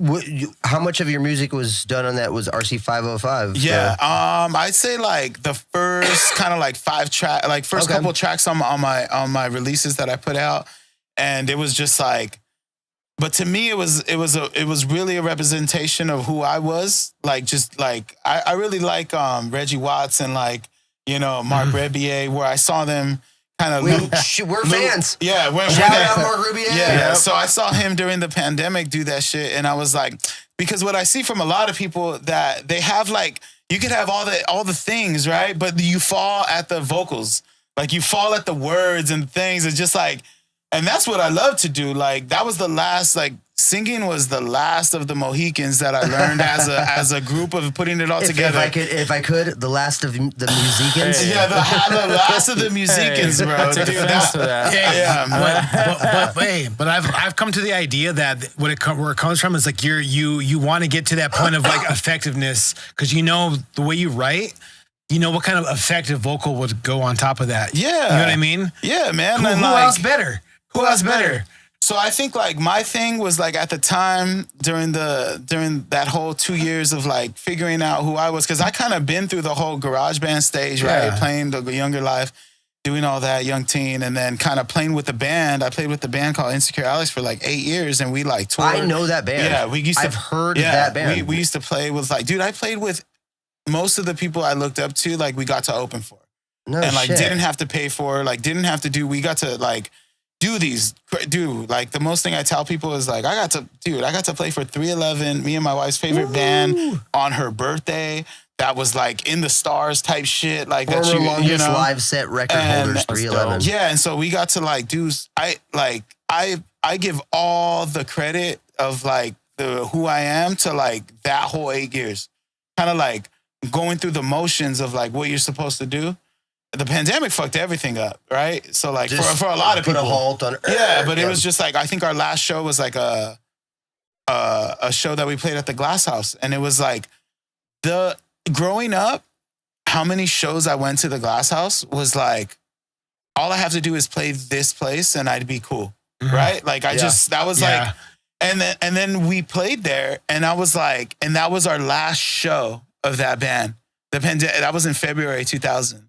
And it just like happened right after that. And we were like, dude, like getting there, getting our shit. You know, and I didn't even know anything about marketing at that point. Like everything in the last 2 years that got me here is like shit I learned through there, working with other people, you know? Yeah. Kind of being on my own, doing my own shit. One thing I can say, COVID gave musicians a different kind of hungry. Oh, dude, my kid was like, few years old. I thought I was just like a dad. It was over, bro. Like after that band, like guitar player moved to another state. My actually, here's a shameless plug, but my drummer is like now like his name's Francis Galuppi, and the dude is like a director that's directing he's the gonna most do the new Evil dopest Dead. shit. Exactly. My old band, even if it kills me. We were like kind of in that circle of the West Covina kids, kind of basically. Glendora kids. Yeah, exactly. So that was my dude. 8 years I played with those dudes, and we all just grew this bond that was like unbelievable. That's crazy. And with Insecure Small Alex. fucking world, Southern California, dude. Yeah, the man. smallest world. So is like, this fucking Think about how big California is and how really small it is. Shout out Francis Galuppi and congratulations. He's gonna be directing the new fucking Evil Dead, dude. That's my guy, bro. Big things, dude. We used to watch videos of him like doing like he showed us videos of him going on tour when he was 13. Yeah. And like the thing would be between me and him that I loved is he filmed his whole life. Yes. And I didn't. Like, and it was like watching, like, just seeing that was like, oh, dude, like, I've seen all these guys shorts and like growing up, like doing like you can him tell that's growing. A person who was dedicated and I'm just to like, film in that way. We all kind of knew in that band, like everybody's golden, whatever they do, because we were kind of the band was just like, the name was just like, we didn't give a fuck, you know? Yeah. Like we were all kind of, you know, Francis believed a lot in me and my singing, and he was just like, dude, the only reason I'm in this band is like, now I'm playing with my best friend, but like your singing is what makes me, you know, want to do it. And I was like, cool, man. Like, I love you, man. Like, this is a big thing for me because I like, you know, it was just we really did it. We really played a lot of shows with like a lot of dope people. But that's kind of where it stopped. And like when we did that whole thing and during the break, I realized like it's kind of like a piece of the pie, like of what you got to do. And now like I put it on the line for things that I got to, because you got to be like all in on another level that's just on the point of like chilling with your homies and doing the best things, and everybody got isn't shit that what going. It's like okay, so to relate to that a little bit, my band Dead Widow, like we've been like working on songs that we are all like demoing out at home for the last like 2 years, trying to put together a record, like a real like record, something that's like got some substance to it. And we started jamming new ideas recently, and we basically like all right. Sorry, I got to clear my throat here. But we started jamming new ideas, and we basically came to the conclusion that like playing live is like where it's at, dude. Like, fuck, like writing in the studio, like live ideas that we just spit out. You know, like we're gonna have to work harder at it, and you know, just kind of jam more and do a lot more. God damn it, Johnny. I could see it out of my peripheral, and it's distracting the fuck out of me. Not doing anything. I stopped. That was like 10 minutes ago. Yeah, but to kind of piggyback on what you're talking about, I don't know. I think that what were you talking about? Playing live versus playing in the studio. Oh yes. So to me, like I love. Like, for example, I wrote a song for Dead Widow. It's called Rut. It's one of the songs that's like closest to my heart. I wrote it all in studio. I wrote every instrument on it, except for a couple of things that I helped. I had a dude help me on guitar. Shout out Benji. He helped me do the leads on the guitar and stuff. But for the most part, I wrote, you know, that song top to bottom. When we played it live, and my live, you know, drummer, Roger, he performed it like in his way, it was better than I could have ever written it. And that's the thing, is like there's a different energy to playing live. It's why, you know, we talk about a band like Portugal the Man, how they, every time you see them perform a song, every time you see them perform a fucking song, sometimes it's like exactly like the record, and then sometimes it's like they do their own little whatever to it, you know, they improvise things, and to me it's like there's a whole different energy to that, where, you know, that's like to me that's what we're trying to lean into with the record that we're trying to write. That's what I was gonna jump on. So I always go back to the common listener, because it's like we as musicians, we do stuff for ourselves. There's a satisfying effect to writing our own music, you know, writing stuff that means something to us. But at the end of the day, it's just like, well, who's going to listen to this? Who's my market?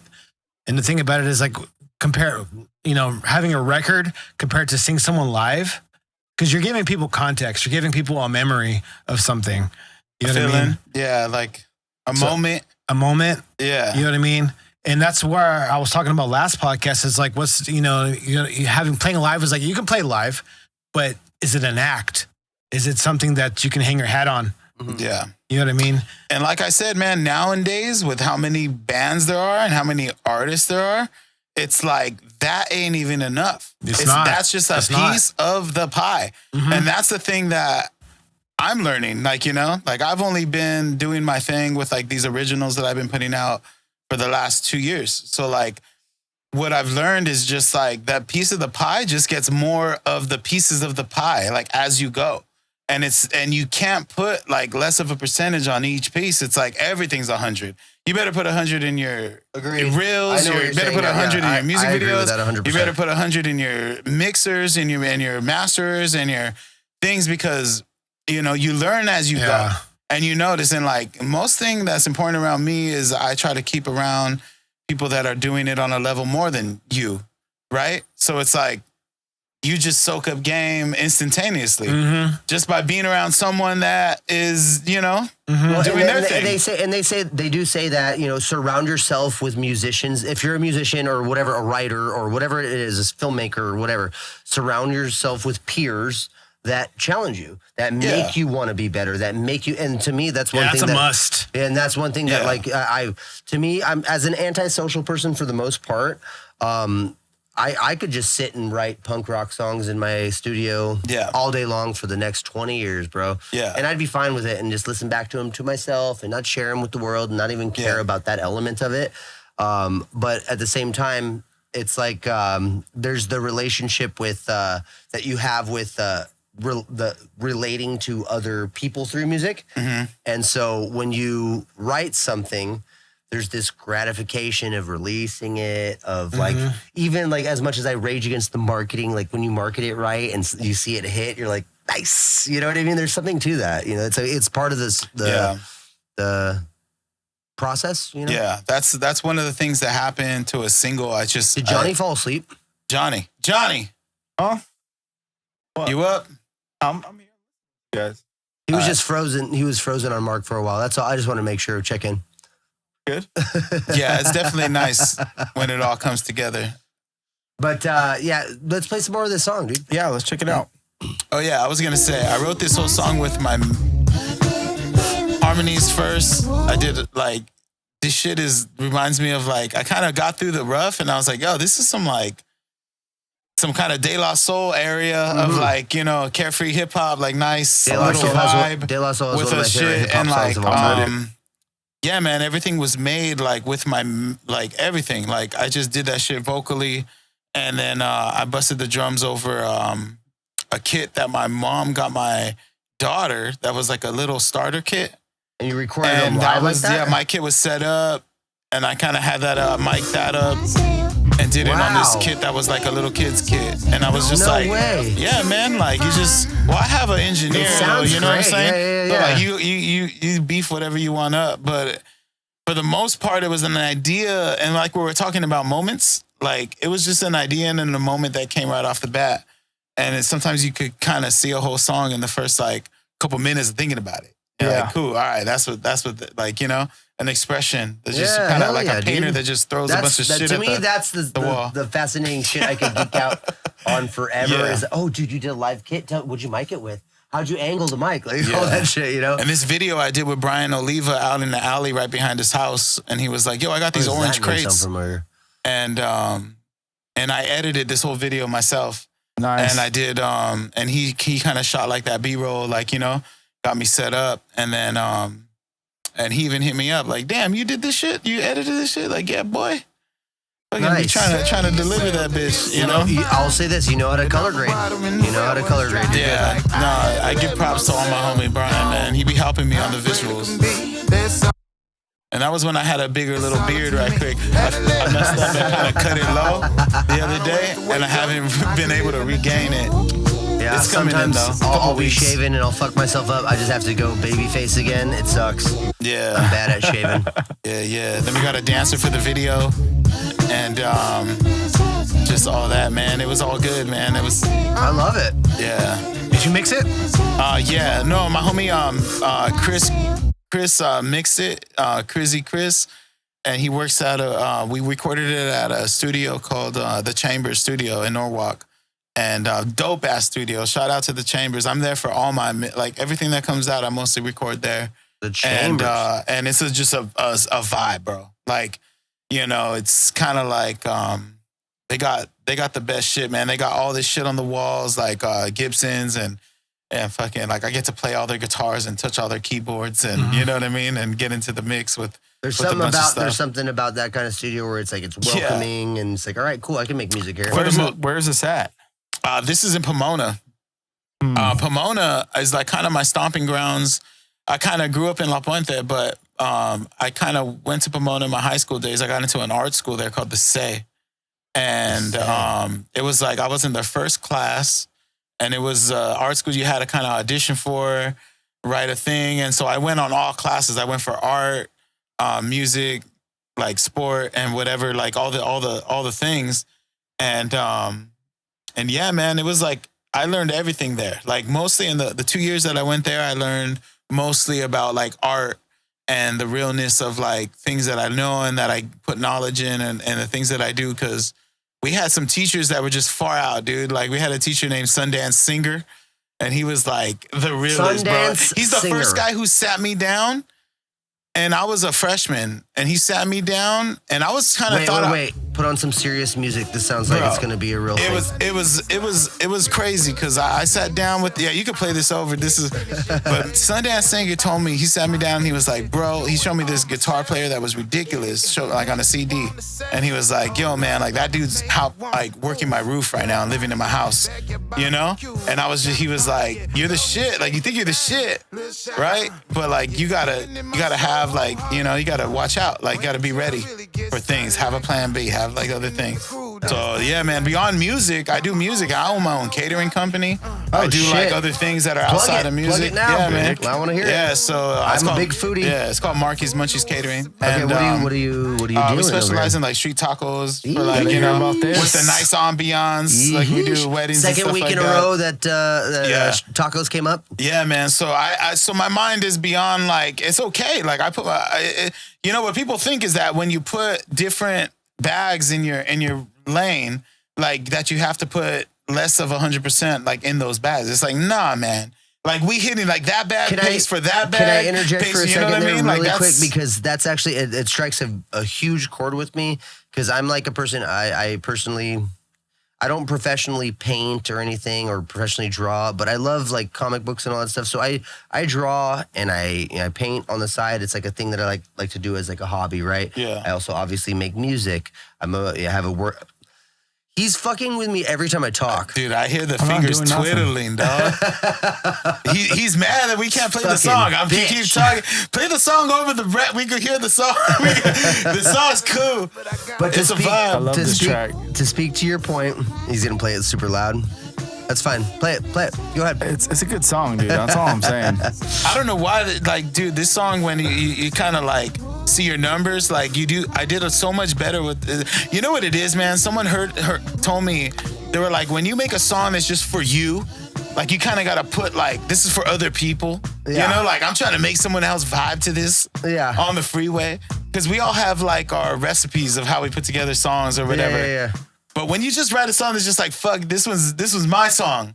This is my shit. Yeah. And those songs always just seem to resonate. And you never think when you put them out, like this shit's gonna get on a release radar, like do some fucking numbers or do whatever. That one and it's song like, where you were, it was a voice note, it was a voice note, and that's the biggest, most popular song that that we did. Yeah, exactly. So it's like, sometimes it's just that vibe, But to speak to that initial point before fucking Johnny distracted the whole thing.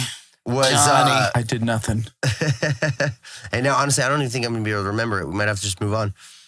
We might have to just move on. I'm going to say this. About side hustles other than music? Oh, yeah. Okay, so doing other things just on the side, like you said, putting 100%, that whole thing. Oh, man, dude. Okay, so wait. Yeah. Deconstructing the language of that kind of statement, right? Like we're talking about like all these like motivational platitudes on Instagram or Facebook where it's like, if you're not putting 100% into something, what is 100%? In the abstract, actual like deconstruction of what that means, what is 100%, right? Like, I think 100% is literally just the effort. I think it's like, I count it as that you do it at all is 100%.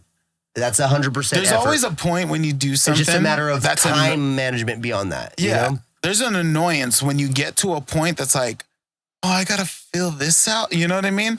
And you feel that. And you're just like, oh, like you could feel how many people just like stop doing it.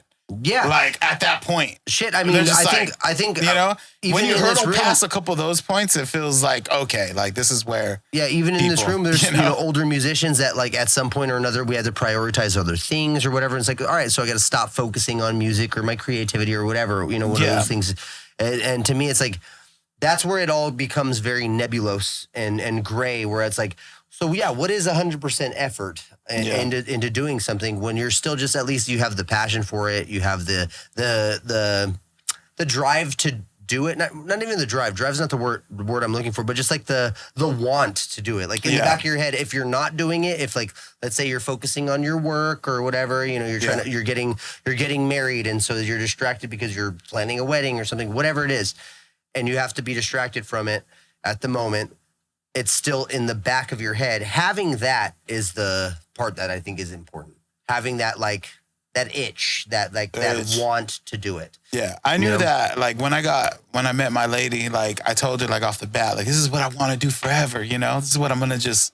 It's what feeds me. Like it's kind of was like evident. me and my lady met at an open mic, like while I was doing my thing, you know? So it was like, she knew, like, it's like my biggest support. Like, I feel it's hard for other people that don't have a support system to kind of like get them through, you know what I mean? Because like as much as we're like, how we're talking about our moms earlier, you know, pumping us up or whatever. It's like always being the backup. Dude, I have a lot of homies that I would not be doing it if it wasn't for them hearing me in an alley and being like, and just being like, yo, you don't have any music out? You know? Like shout out to my literally bro. them being the push. Yeah, man. To actually record something. Yeah. And I had some homies tell me like, yo, man, like this is how you do it. I have to like baby step me through the ways of getting into the next level. A lot of musicians have stories you know? like that where it's like literally they were just a talented musician. They didn't give a shit about the marketing parts of it, but they had a friend who was really good at marketing or setting up shows, and that friend just believed in them a lot and pumped them up in that way. Yeah. That's a very real thing. No, man, that's what got me here. And I was like, because I thought I was just, you know, kind of post-pandemic, just being like, I was just writing a bunch of songs that I had for the band that the band was just like, nah, like, you know, like we ain't gonna do that shit. I was like, well, that's my shit, you know? Like I'm gonna make them, I had a bunch of shit in stock, you know? So I was like, I kind of, I heard this quote by Jazzy Jeff. You know Jazzy Jeff, the DJ? Yeah, he was, I heard on the internet, you know, just looking at shit, and he was saying like, don't die empty. Like, I'm trying to just not die with all the, like, even the shit that I don't really like I put out. Because it's like. What is that? What is that, Johnny? What are you laughing about over there? You motherfucker. Just continue what you're doing, No. dude. I have the right today to bitch you around because you're the board bitch. I've gone light on you. What the fuck are you doing? Look at Mick. Oh, and I heard you about to play All I Know. Dude, All I Know, you know the Mars Volta? So he's playing the horns on Andrew. Are you serious? Adrian Teresa, and that's all love to fucking. Bro, I sent this song to my Pierre. girl. Dude, Mark, all I'm gonna say is thank you. I'm getting laid tonight because of this song. Dude, I telling you, bro, like. This song came together, bro. Like I did this shit in the studio, song, dog. And this is fucking well written. Shout out song. to Pierre, dude, my manager. He helped me link all this shit together. The drums. I recorded the demo on drums. This is getting played at my house today, or when I go back to my family's house. This is getting played. I'm gonna rub this in people's face. I interviewed this guy. Just to let you know. Yeah, we interviewed this guy today. This song. I love it. Hey, bro, this is like some excellent. This is some Art LeBeau shit right here, dog. This is some like coming home from a Dodger game, bro. You know what I'm saying? You got the pipes on you. Yeah, man. You got the pipes. Thank you, man. The drums are from the drums played. I recorded the demo on the drums. They were kind of shit house, and I was like, yo, man, my guitar player from Insecure Alex Indonino hit me up. He's like, yo, man, I went to school with E-Man that plays like drums for Andy Grammer and shit like that. He was like, I'm a Glendora kid, like one of those out there. And he was like, let's link it up, man. He'll do your drums. And so I linked up with him too. So this is like one of the songs that was like a just collaborative. I'll tell you, this is gonna survive right into my fall playlist right here. Already, bro, I can feel it. What I could tell about my music sometimes is like if it can't be played at a backyard barbecue at 2 p.m., like nothing to do with it. It's not there because like that. Because dude, like that's the biggest part that I love is like we listened to growing up. Money Spot. Where you listen to music? Money Spot music time was like backyard family. Yep. Pool shit, or you're out there in the black. What's up? You got that. You yeah, man. You got like and you got that music playing in that. To Earth, be Wind, fair, and Fire, Johnny, I mean, I hate to cut him off, but he said Money Spot. Yeah, Put some Money respect Spot, on it. dude. God damn it. Not Money Shot. My bad. You I didn't confused hear that correctly. You gotta mind this guy. He's a little slow. Just a tad bit. And it's probably a fault of mine that I release like music that's different styles like of whatever, but that's the one thing that I'm kind of like, fuck it, that's me.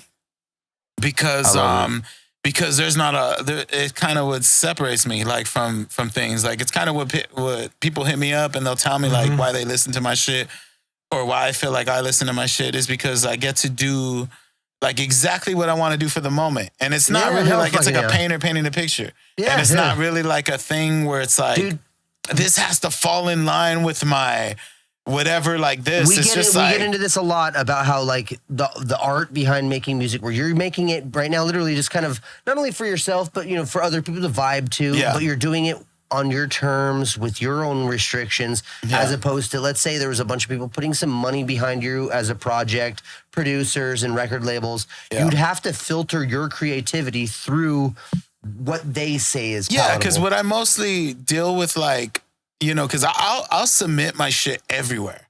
Like, that's one of the things I do is like putting yourself out there in a way where a lot of artists you notice don't do.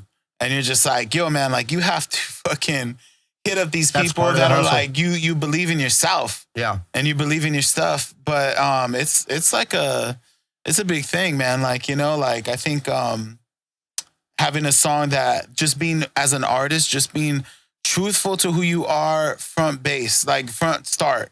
Like, like, that's what dude, people you're really starting want out of your- music you're is a starting genuine. your thing. Like, don't worry about it being, like A, B, and C or whatever. Like, Yeah. let it just play out because, it's just, at least to the people that are going to help you get to the next level or do the next things are going to be like someone that just knows you just being yourself. Yeah. And that's like first and foremost, because there's a lot of people, like we said earlier, like, why does music raise to the top? Not so, this and that. And because there is a recipe. Like, there's a recipe that I could have followed that I knew about when But I how was much in more my early special teens. is it Exactly. when you don't follow that recipe and then the Exactly. public is like, that's sick. We all know Right. the recipe. Like, don't Right. act like, Yeah, we can like do the we recipe. know, like, We don't what want the to fuck do the do recipe, yeah. to be where we need to be. And like, and I have kids, man. Like, I could have easily done that to be there, right? And it's like, it's not a thing that we as musicians or me as like producer, like, like know that we could strive to. Like, it's very attainable. But it's almost like there's, for people, songwriters or people who want to create this kind of stuff, there's like a proposed end goal for where we should end up or whatever, when in reality our only goal deadpan I'm mix. listening. But in reality, as artists or as creators, our only goal is to do that. Connect, make a song that connects in the backyard, by the pool, at the barbecue. That's our goal. Yeah, so if you see me doing reggaeton music, I made it. Like, this guy's comfortable. He found his spot. He's fucking there, On that note, Johnny, do you want to play the rest of this song as we do plugs and rap? Yeah, absolutely. Yeah, Hell let's yeah. do that. And All Mark, I we're going know. to play the rest of this song. Hell yeah. What's the name of it again? Tell us, Mark, what is this song called? Yo, this is All I Know All I by Know. Mark Vasquez. Written and produced. I'll tell you this. The Mark. girl got red glasses on the front. Yes, she does. And I know a girl in Pomona, and she, My Money Don't Make Sense. She has red glasses all the time. And I wrote this song like way before I seen her around. And then you're like, it's she her. was like, yo, It's her. it kind of looks like her too. She's like, what the fuck, man? That's the universe You speaking owe me to you. some money, motherfucker. Stole my image. And all I but know I is wrote that- this song for my daughter, and she was wearing some Nice. red glasses that she just sported like at 2 years old, 3 years old. She wouldn't let them go, and I was just like, yo, That's man, everywhere we beautiful. go, she had to wear yeah. them, and I was like, yo, sometimes you got to just look for the signs, Okay, I love it, dude. Keep your Love eyes it. open, your ears open for fucking things. great. So a simple song like that. But yeah. I sent my girl a couple of your songs already today, and she loves them. Thank you. I'm gonna Johnny. Thank you. I'm You gonna have a fun time tonight. Thank Yeah, I you. was gonna say, Johnny. She's without- a still eating, chip eating person, but and I thank you for it. Without being crash, Johnny, Yeah. she's soaking wet. Yes. Oh, absolutely. Yeah, bro. Put a towel down. It's all right. Hell yeah! So Mark, We're good. plug away, man. Plug all your music. Any Oh, place thanks, for man. people we can find you. Go Yo, for hit it. me up anywhere. Just find me. I'm out there. I'm on places. Just type in Mark Vasquez.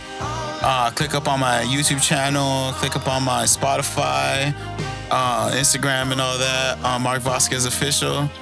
I just want to give a thanks and a shout out. I feel like I'm in the outro of a song right now. I just want to I want to thank you guys for coming tip out. your bartender out there, if you're feeling well. How you guys doing tonight? No, but I want to say thanks to the Dunce Show. Appreciate you guys for letting me come out. Yeah, of do my course, man. damn Of course, thing. man. Yeah, and then you can see me at the Chain Reaction on Nice. the 23rd. I'll be out there. Of August? Yeah, I have my tickets on my Instagram. Hell yeah. And that's going to be a dope night of metal music. And I'm kind of placed out there, kind of on my own island. Yeah, but it's dude. That because sometimes that makes the night for you, dude. My manager, Rolling Blaze Management, Pierre, he's kind of working the whole night, so it's all the bands that he represents. Yes. And so it's a big thing. There's going to be some rappers out yeah. there. I might some go. there that night. soul You're gonna things. go, It's going to Johnny? be all Yeah, I'll be there. ages. Can I hop I'll be on there. ride with Yeah, you? I'm gonna take Can I my hop on kid ride out with you? there. I'll be coming from Lake Elsinore. No, I I'm got on to teach the my way. kid how to mosh a little bit, When- you when know, is because it? there are going to The be some 23rd. metal bands. Yeah, it's going to be a dope night. I might bring some ribs, you know? I don't know. what? I just might. I feels right. Let's I don't fucking know what, go. I don't know why I should put a grill in the front and be grilling early. Hey, talk about getting attention. But Hell yeah. but it feels right, you know? Yeah, hell yeah. And but yeah, I'm gonna be doing August that. 23rd, Chain Reaction. What time Anaheim. Does, Yeah. Anaheim. What time does the show start? I think it starts like I don't know. I'll be 6 or grilling 7 outside o'clock, at 3, I'm guessing. so you guys Fuck can yeah. pull up. You can get some links or some you know, Hell yeah. some pork ribs or Are you something and like that. you and Pierre gonna double team that or what? Yeah, we might, you know. This is gonna be a good night, man. I'm gonna have my band with me. So everything's gonna be linked up. I'm trying to make sure it's the correct date. Yeah. But you can find all the tickets and stuff on my Instagram. We'll drop, you have on a the flyer? 23rd. We'll drop down the flyer for Yeah, you. we got a flyer. I'm gonna send that over. Send it Hell to yeah. me and I'll drop it in the video. Hell yeah. All right, thanks guys. But yeah, man, it's been Fuck real. yeah. Thank you guys for having me out, dude. Much love to you guys. Oh, absolutely. You guys are fun, man. I'll go next. I got flagged for fraud on my Patreon for the it was only because I didn't respond quickly enough to my banking information and stuff. So I got it all figured out. But look out for that. Imaginary Comics or regular comics on Patreon. Nerdworthy at Instagram and Uncle Energy, Dead Widow CA on Instagram. We're playing a show September 7th at the Flat Black in Palm Springs. We're playing a live stream with PR Studios. I'm not gonna remember it, but on October 4th we're doing a live stream, hour-long live stream. Join us for that. And then on October 27th we're playing a show at the Whiskey. Hit me up for tickets through the Dead Widow page, and that's about it. Mick. Cool. At Mickstradamus on everything except for TikTok because I fucked up and I forgot my password, so I started a new one. You At idiots. Mickstradamus, not Jesus official Christ. on TikTok. Yeah. New single out, Lullaby on wherever you get your music. Platforms. All music platforms. And the Dunce, we have a new EP coming out. We're working on. We have a music video to go along with the release, so it's gonna be pretty fun. Yeah, I mean that's pretty much it. I mean I'm just doing a lot of audio video work, you know, my end. What about you, Johnny? What's going on with you, brother? Just find me anywhere at JonnySavag, at JonnySavag on IG, TikTok, YouTube, all that good shit. And DNG, my band, we just dropped an EP. If you guys listen to deathcore and stuff like that, it's it's more of a hardcore album, and it's called Distress Nile Ghastly, DNG everywhere. DNG Heavy on IG. Check it out. Just take a look. The Dunce, we're gonna drop an EP. What day we got that, Mick? I forget. Was it the 13th? I don't remember. The 13th of what? Oh yeah, 13th of September. Is it we got Friday? a music video for Quantum, the single on that coming out, featuring Brandon the Wizard, or AKA Darth Mega, Lord of the Sith. Would you say he's you're be on that. gonna yeet that out to the world? We're gonna Is that yeet it out to the Gonna world. yeet cool. it. Yeah, Yep, nice. exactly. All right, I used it right. Sigma. So Fuck yeah. Yeah, we're just a bunch Straight up. We're just a bunch of Sigmas in Straight here. up, not even Sigma. busting, no cap, no worries. Yeah, no cap, no no worries cap. for sure. Yeah, for This, sure. this new EP is about to be busting. Bussin'. We love you guys. Thank you so much for listening to the Stool Podcast. Mick, did you already give your plugs? I didn't even notice. I did. You did. I did. For show. Yeah. Peace Mark, out, y'all. thank you so much for coming through, bro. We got to have you again. That was not enough. you guys are crazy. We didn't get enough topics out. We That's didn't talk crazy. enough. Yeah. Thank you We're gonna guys get for We having can me out. gab It was for fun. a while. Super fun. Yeah, absolutely. We're gonna get you going again for show. Much love. Oh, yeah. All right, hey, this has been the Stool Podcast, guys. Thee Stool Podcast. Appreciate you very much. We love y'all for listening. Thank you very much, and we'll catch you guys on the next episode. Don't forget your red sunglasses. Don't you